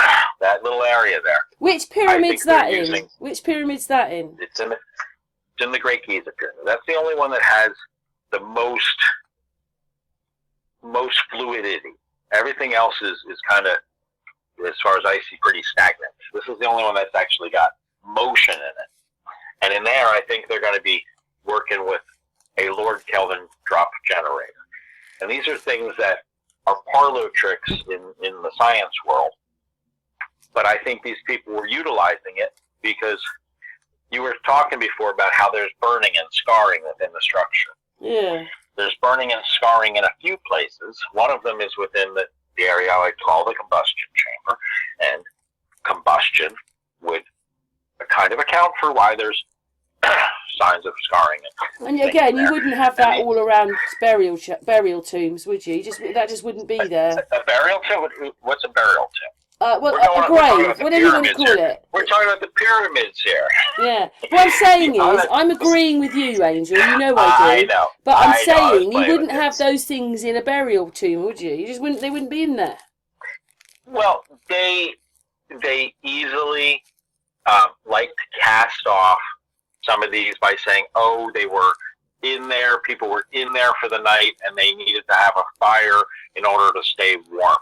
Why they wouldn't have suffocated having a fire in an area where the only ventilation shaft is about 8 inches in size, you know, and they wouldn't have been smoked out. I've had a fire where I've got to open the flue, and it smokes out the entire house. You're coughing, you have to go outside for a little while the house airs out. But these guys were inside of this huge chunk of rock, burning fires to stay warm without suffocating. That is your tomb story. And I don't believe it. So, the other area. And then also, those burning bits, how far up the pyramids were they?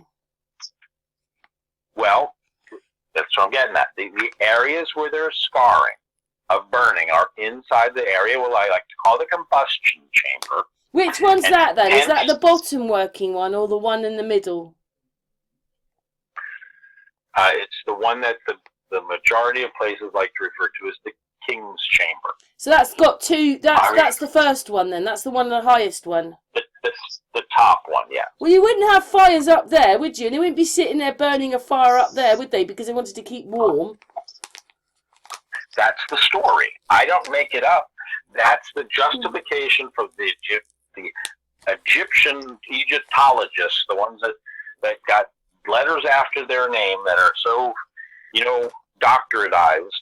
That is their official story, not mine. Well, it's a load of rubbish.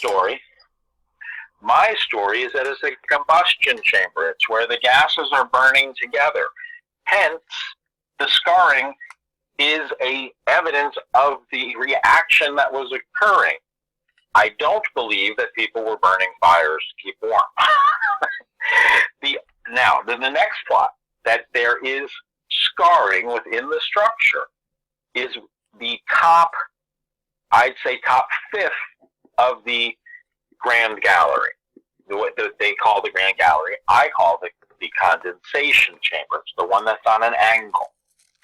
And if you look at the mouth of the area that leads down the hallway towards the combustion chamber, you'll see scarring on both sides of there, showing intense heat. end. There's some scarring above it. And most of the scarring is if you were turning around and looking out it and up, kind of like the way if it was a blow furnace coming out, it would go out of it and up.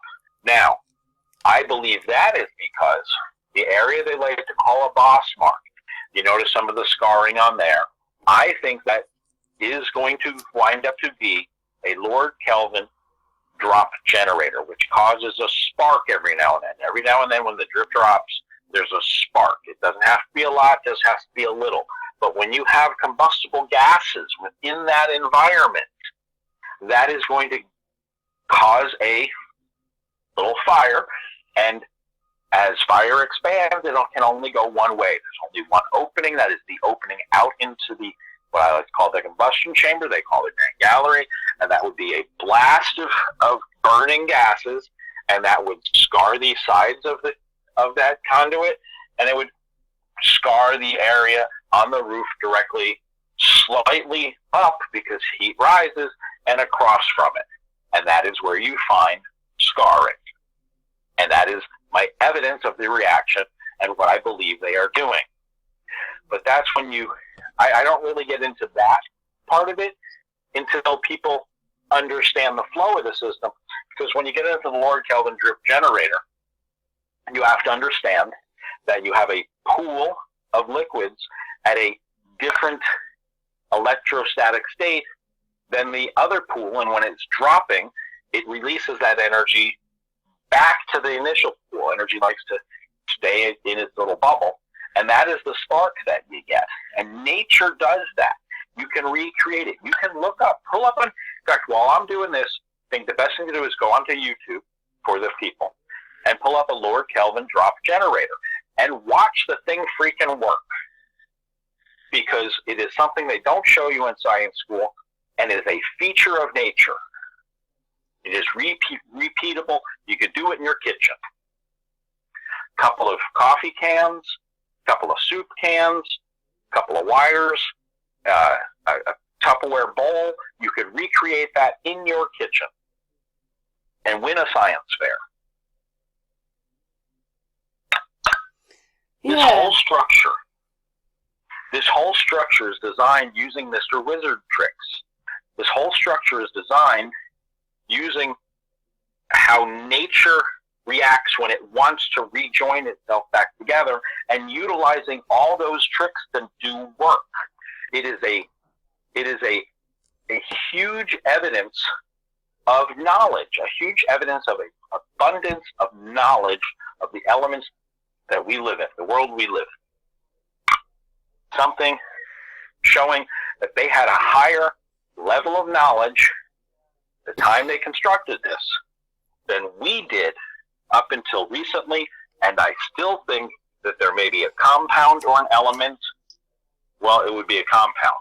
There may be a compound that we do not recognize today that this is harvesting.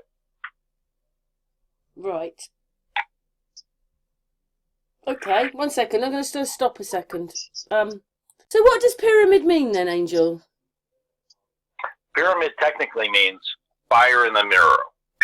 Fire in the middle. Pyro, pira, and mid, middle. And, ironically enough, that's where the burning is. Only the Great Giza Pyramid. So this is why I say what's the definition of a pyramid. But only the Great Giza Pyramid is the only one I know of all of the things classified as pyramid on that we've ever come across that actually has where there is a fire in the middle. So I call that chamber the combustion chamber. It's practically the middle, but it's a little bit lower than the middle, but it's still a fire in the middle of the structure. I still have my hopes up for the Bosnian pyramid, but none of the other pyramids have this. So why all the other pyramids are actually called a pyramid when this is the only one that actually has a fire in the middle of it is one of the reasons I ask people. It's a trick question. If it's the only trick question that I'm the only one that knows the answer to is, what's the definition of a pyramid? This is the only one that has a fire in the middle. The other ones, they don't have any fires in the middle. They don't have anything. Some of them are just condensation. Some are just there because they're part of the communication, the visual communication.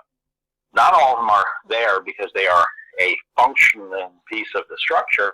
Some of them are there because they add symmetry to the structure. Is this why you like the And Great these people- Giza Pyramid the most? Well, I didn't know that before I started, so I can't say it's why I like it the most. I just think it. You gravitate. I will go that. It is the one, when I started this venture, it is the one that has pictures and photos, videotapes people have walked through with their 8mm cameras, their back in the day, their camcorders, all, whatever. It is the one that I could visually put my eyes on without physically having to be there. Can't say that about many other ones. That is the one that is the most photogenic, and hence I could get the most data on it without physically having to go there. And I was tired of the stories because none of them made sense. This one, not only does it make sense to me, but I've learned why things are configured the way they are configured as I understand what the system is doing. Things that didn't make sense to me were there. I had to accept them as being there, and then later I learned why they are there. But I didn't put them there. They're there from the beginning. Like, the way the center structure is configured, it has little, the best one I like, in the subterranean section, there's a little dog tooth between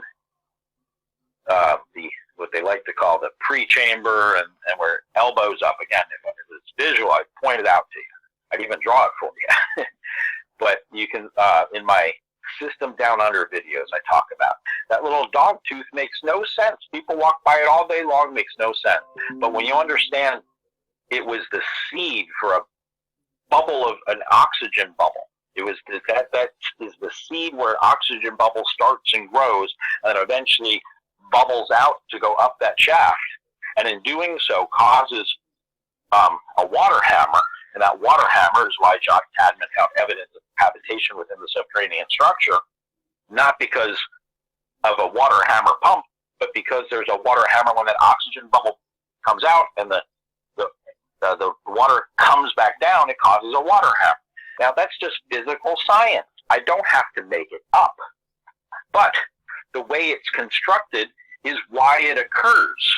I don't have to make it up. I just have to. In fact, I have a video. I have a video where I made a styrofoam model to demonstrate. Now, in hindsight, I needed to make the styrofoam model much larger because it doesn't really, the size of the bubbles compared to the whole system, it doesn't really show you. I needed it to be bigger, but you can still see the flow. You can visually see it. I don't have to make it up. Physical science does it. There's no magical oscillating sonic bubbles. There's no any of that stuff.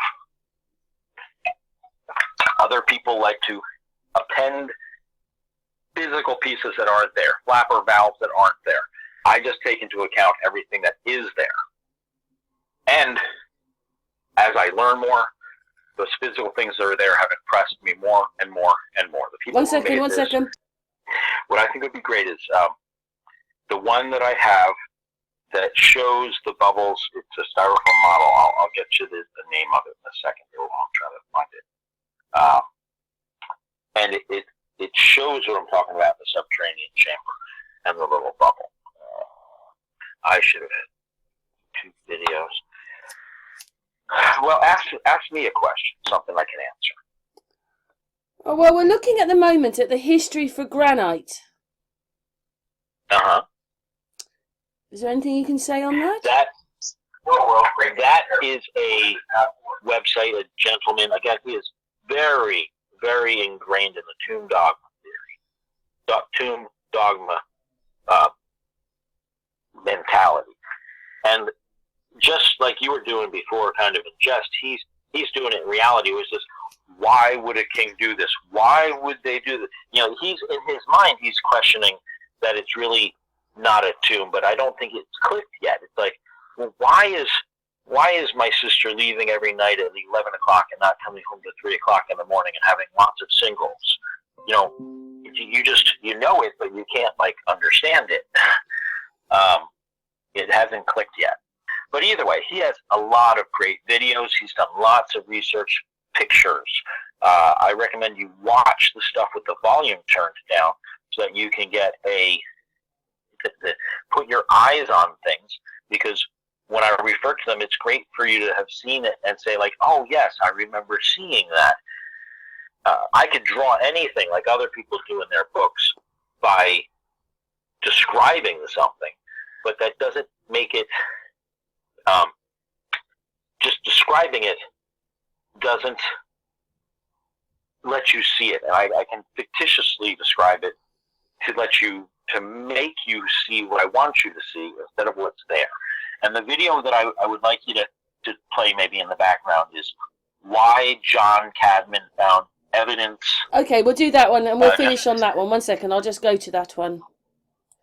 We're just putting this video on. Just going to put it on. Right, here we go. There you go. Oh, God, it's quite good. Right. You can see my model leaks a lot. But what I'm focusing at is right there. You can see where it bubbles up right before it goes up the shaft. And again, it's a horrible model. But you can still see when it bubbles. And if you imagine it being much bigger, that bubble would cause a bigger splash of water to come down, and that is what caused the hydraulic pump.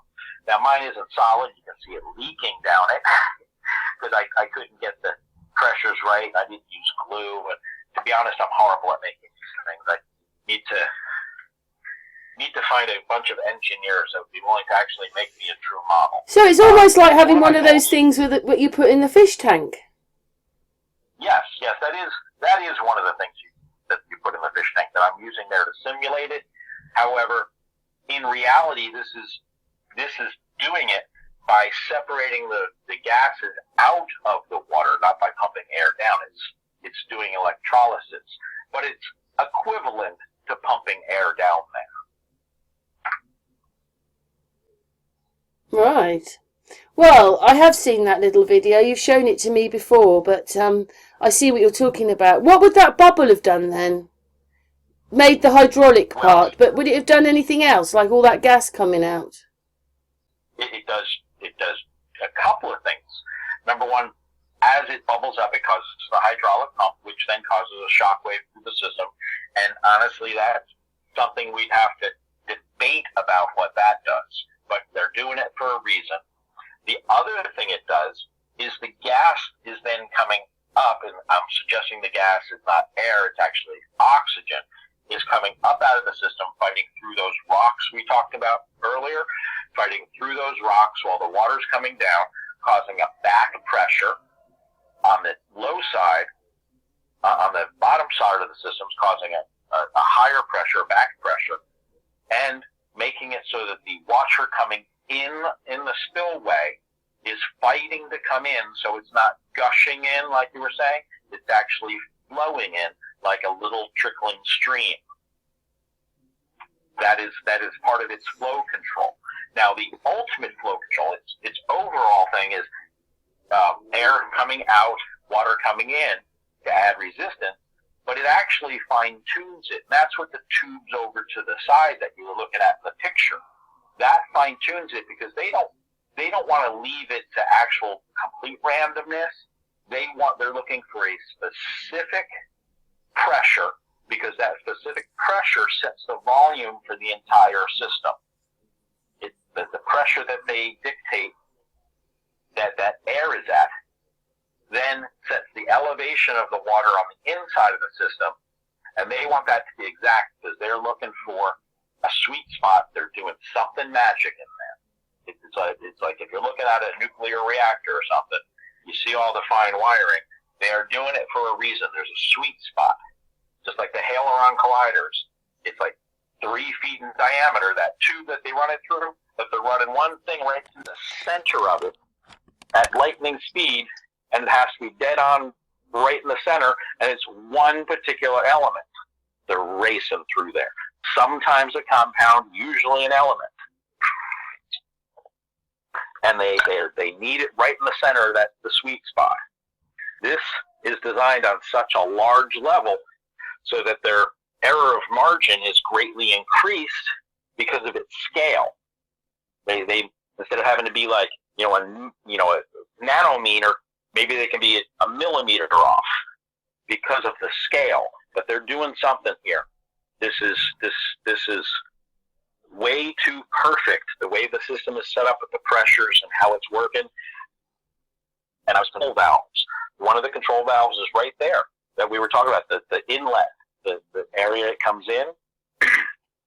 The tubing on the side is to create pressures. Now, if you look in that same picture, you look to the back of it, there's a little squiggly thing. Those dictate all the pressures. That's like a heartbeat in the system that dictates the high pressure and the low pressure. They gave it some name, and they don't say what it's for, but they don't understand what's happening in there.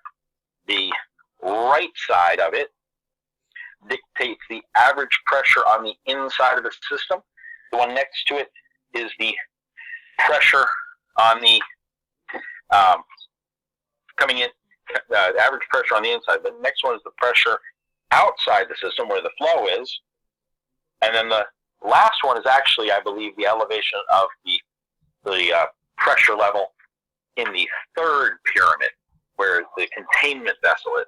But all of this will be confirmed when I can get somebody to actually go there with like one of the cell phones and measure, I would love it to be to the millimeter, the elevation above sea level. And we compare them all. Because when we compare them all, we'll be able to understand those markings better, because that is a form of communication. No one's been looking for communication. Just as I hinted to you a little bit a while ago, how the notches in the area they like to call the Queen's Chamber, I call it the Arc Chamber. The notches in there dictate the elevations of all the water levels in all of the pools around all of the structures, because they need to know what pool is at what elevation so they know which way the spark is going to go. And I think I've talked to you about that with the spark, where when it drips, it hits that sweet spot. That sweet spot is where that spark is going to emanate from. Just like how they're using a Lord Kelvin drip generator at the top, they're using something down there in the Queen's Chamber, Arc Chamber, and that arc is the one that eventually sparks out of there and it works its way through the conduit, which is why there's a arcing in the wall, which we have since puttied over and said it was a crack for a reason they didn't know about. Again, in the 1800s, when we discovered that, saw the crack and drilled through it, we didn't know what electrical arcing was. Tesla wasn't even playing with that stuff until the late 1800s, early 1900s. So the person in that building probably never ever even knew what electricity was, let alone an electrical spark. Electrical scarring of electrical arcing from an arc that was, I'm going to say, at least 150 plus amps, 150 plus volts. Yeah, 150 plus volts. The size of it, the scarring there, the size of it, that looks like the arcing you would see at step-down transformers when they go bad at electrical stations. I'm sure you've seen where a tree falls into an electrical station, you see an arc that's like 6 feet long, going like, and it sits there for a second or two before it dies out. I mean, that's what was happening in that room on a smaller scale. Can I ask you something? Over and over Were and they over and over using again. seawater and taking all that out to make natural water as well? I don't believe so, because I believe the feed was coming from the aquifers of the Nile River. Right, okay, so that's water, not that's seawater. Just normal everyday water. And just to say, I hadn't really noticed it to start with, but it is leaking a little bit, isn't it? The model. Oh. You've got like a waterfall coming out of it, but you can see how it works. That's brilliant. And you would not, you would not have all that in there if you've got tombs above. You just wouldn't have any of that there. Or down below, below. All of these pieces fit together. I'm not making any of them up. I'm not dictating how water would work that is out of the size, outside of the realm of reality. This is a huge system. It is awesome the way it functions. Again, I can't, stress enough that what the ultimate goal is ultimate product is, I don't know. I can assume, but I think it's something that we don't appreciate, something that we don't know yet, because they're building this in a negative environment, a negative pressure environment. The way I read the system inside is at a negative pressure environment.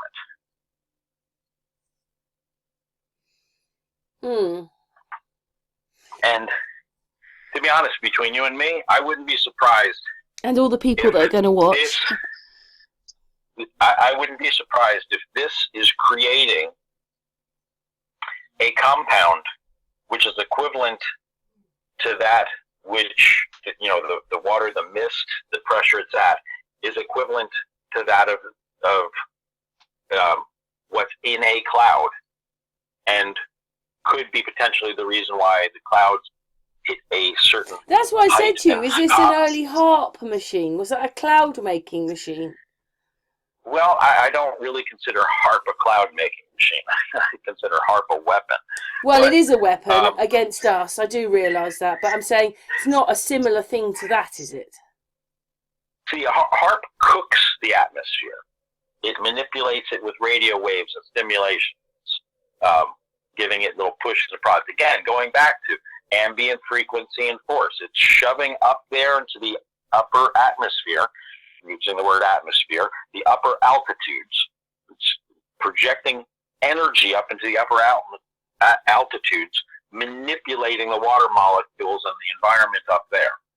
And this is not emitting energy and manipulating things in the upper altitudes. It's utilizing the energy that's in the upper altitudes, but it's not really. I see. This is not a weapon. Well, I don't know. It could be a weapon. They might be making like something that blows up. I don't know. But I think, in my heart, I think they're making something equivalent to that of the cloud, which will float at an elevation of the clouds, and is probably what they used to obtain flight, or Zeppelinism, instead of using, Yes, we've talked about this before. Listen, the videos are finished. We're still talking. We're going to finish in a minute. But is there any other video you want me to play? Oh, you can play any of it. But I think the bubble one is because then people see it. It's a model. You can't get something out of your mind that you've seen. I think another good one that would be play is a Lord Kelvin drift generator, so you can see a spark. Hang on that a would second. Be nice. Now. All right, a Lord Kelvin water drop. We like Lord Kelvin water drop generator is basically where you separate water into two different streams, and you force it to be different voltages through the apparatus of having basically two little bowls and two. You can use coil. You can use a can mostly that a lot of people use. That you grip one of the streams, grip two streams through two smaller cans, and it goes into two pools, and those two pools short to the opposing can. I'm sure you're looking at the video, so you can see what I'm saying. And by doing so, it generates enough electricity that an actual spark will occur.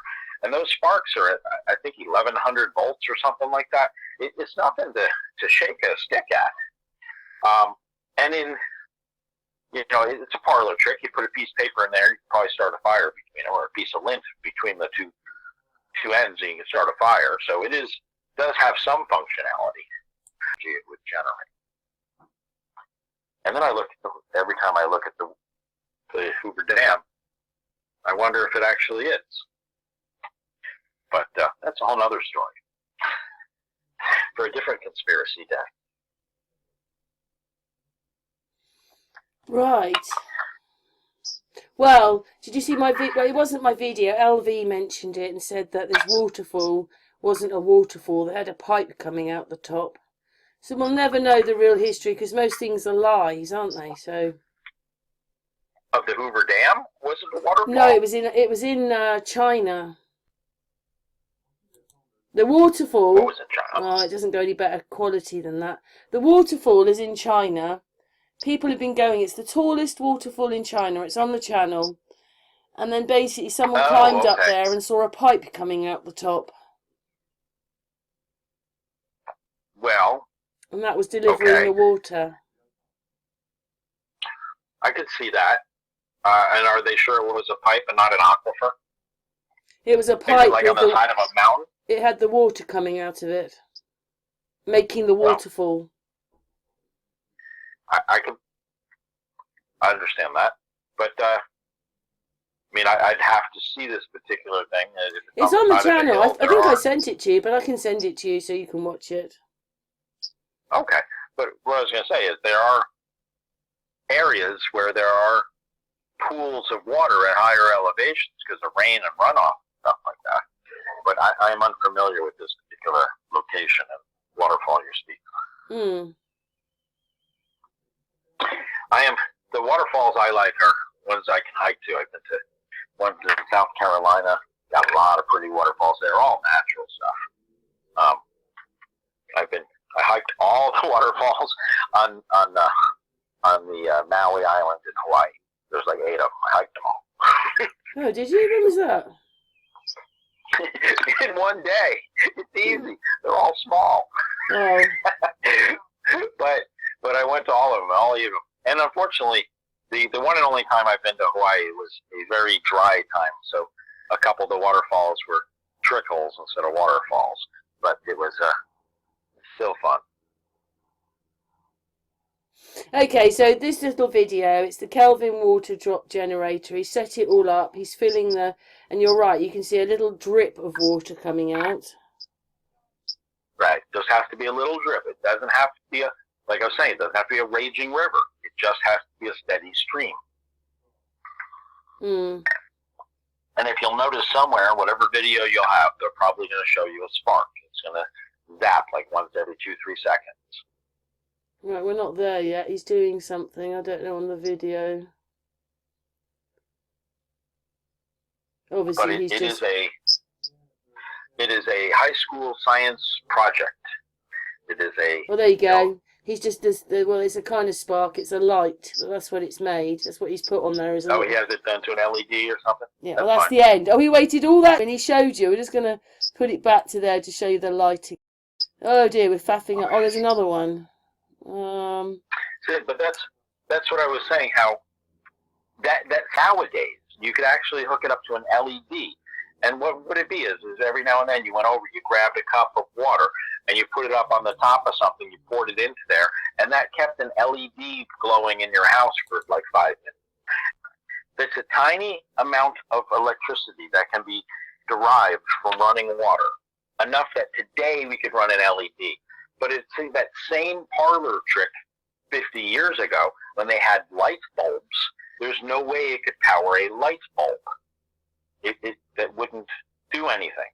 So things like that were shunned as a way to get power, but they are still there. And nowadays we have trickle charge enough that we can use it. Imagine charging your cell phone just by putting some water into a bucket every couple of minutes.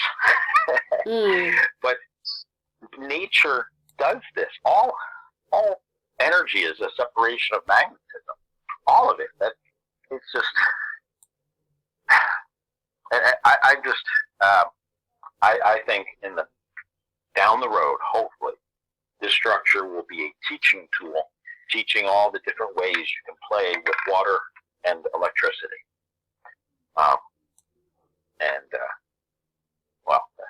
Well, I've really enjoyed this chat today. The next one we're going to do where you're going to be on your whiteboard and be that lecturer. But I've really enjoyed it because, you know, it's very fascinating, your mind, Angel. Are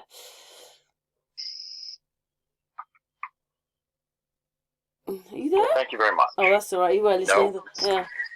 Well, then you're a genius, Angel. You spend a lot of time over these pyramids, don't you? I just think I'm the boy that's pointing out that this pyramid has no clothes. This pyramid has no tomb. This pyramid has no tomb. That's what I'm going to call my next video. This pyramid has no tomb. Yeah. It's amazing that you've got so into it, though, honestly, because, you know, you kind of live, breathe and die pyramid, don't you? So what diet pyramid? I lost you there. I said that you live, die, breathe pyramid. Oh, live diet. Yes, yes. I think about it in my sleep sometimes. I will wake up thinking of something. I'm in the pyramid. Yeah. Well, should we? Oh, carry on. I was going to say, I do imagine being a droplet of water, and where would I go next, and what would I do? And what's going to happen? You never come back. You're off in the system. There's a movie, Indiana Osmosis Jones, where he's a vitamin pill that goes in and teaches kids how to take their vitamins. Horrible movie, but in it, he's flowing through the body and stuff like that. I kind of want to think about doing a video like that, a cartoon, so kids can. Yeah, I'm in the pyramid. Articulate going through the pyramid, yeah. But you know what? If they were building things like this all the way back then, people have to understand they were far more advanced back then if they could do these kind of things. So it doesn't matter whether it's more than 100 years, but if it's 2, 3, 400 thousands of years old, if it was thousands of years old, what happened to us if we could build these things and now we've got little wooden houses? Well, that would. And yet we've got the technology and the machinery nowadays, but. But when people ask me how was it built, I think after you understand what it was doing, how the level of knowledge they had. I think when you ask me how it was built, you now have a broader acceptance of what my answer would be. Because I can give you an answer based on what I believe in. But I don't like to give people the answer until they understand what it does. Because you're still thinking it's a tomb made by people dragging their nuts. No, Angel, it's a machine. That didn't have a wheel. It's a machine, Angel. I know that. But the majority of people still think it was made by Egyptians without a wheel, using copper tools, and they have their Overton window isn't where I need it to be. Also, the hieroglyphs where I need it to be in order to give them the answer. The hieroglyphs aren't in the pyramids, are they? No, that's right. Mentioned earlier, they go in there looking for hi Bob, this is Akeem. This is my tomb. Have a nice day. Remember my children. Well, shall we stop now, Angel? But obviously, you're coming back. Shall we stop now for the hangout? Sure. It's only a pause because you'll be back we'll do another one soon. But thank you very much for all your effort and everything you say, Angel. And hopefully people appreciate it and go to your channel, sub and watch some of your videos. Ask me questions. I want to know that people are actually thinking. What the hell do we ask an intelligent man like you? That means we'd have to be better than you. No. People could ask, well, what would happen here? What's well, I did ask there? you, didn't I? I wondered whether it was not the same as we've got today, but maybe it was some kind of harping facility. When they contact me, have them ask me questions. We don't know if these things... Do you think these things were built for good or bad? Because a lot of people would say, you don't know what these things were. They could have been controlling us with them. All right, let me ask you this question. Is a steel mill built for good or bad? Is a lumber mill built for good or bad? Okay, but you don't know whether this was made to contain us or do something to us. You don't know, do you? But you're not saying it is. You're saying it's separating air and water. It makes two products. One is excavated out of the center pyramid, and I believe that to be heavy water. The other one to be a gas, I'm assuming it's a gas, or a liquid that rides on top of water, because water is its containment vessel. And it is excavated out of the hole, out of the east side of the smaller of the three larger pyramids, what I like to call Building 7. Yeah. Building 1 and Building 2, or Tower 1 and Tower 2, or Pyramid 1, Pyramid the other ones. Hang on, Angel. Of Giza Plateau System, Configuration and Basic System. This was the 27th of March, 2024. But, Oh yes, that was my building of it. I'm very proud of that one. Currently. yeah. You probably count pyramids in your sleep, don't you? I guess you could look at it that way. Yeah. Say that. But obviously, I very much enjoyed this talk, and we will come back, and you can stand there, and we can sort of, well, it'll be live for me while you do all the diagrams. I like that. That'll be good, Angel. Are we still live? Yeah. Shall I finish now then? Yes. Let's go ahead. All right. Thank you very much, my darling.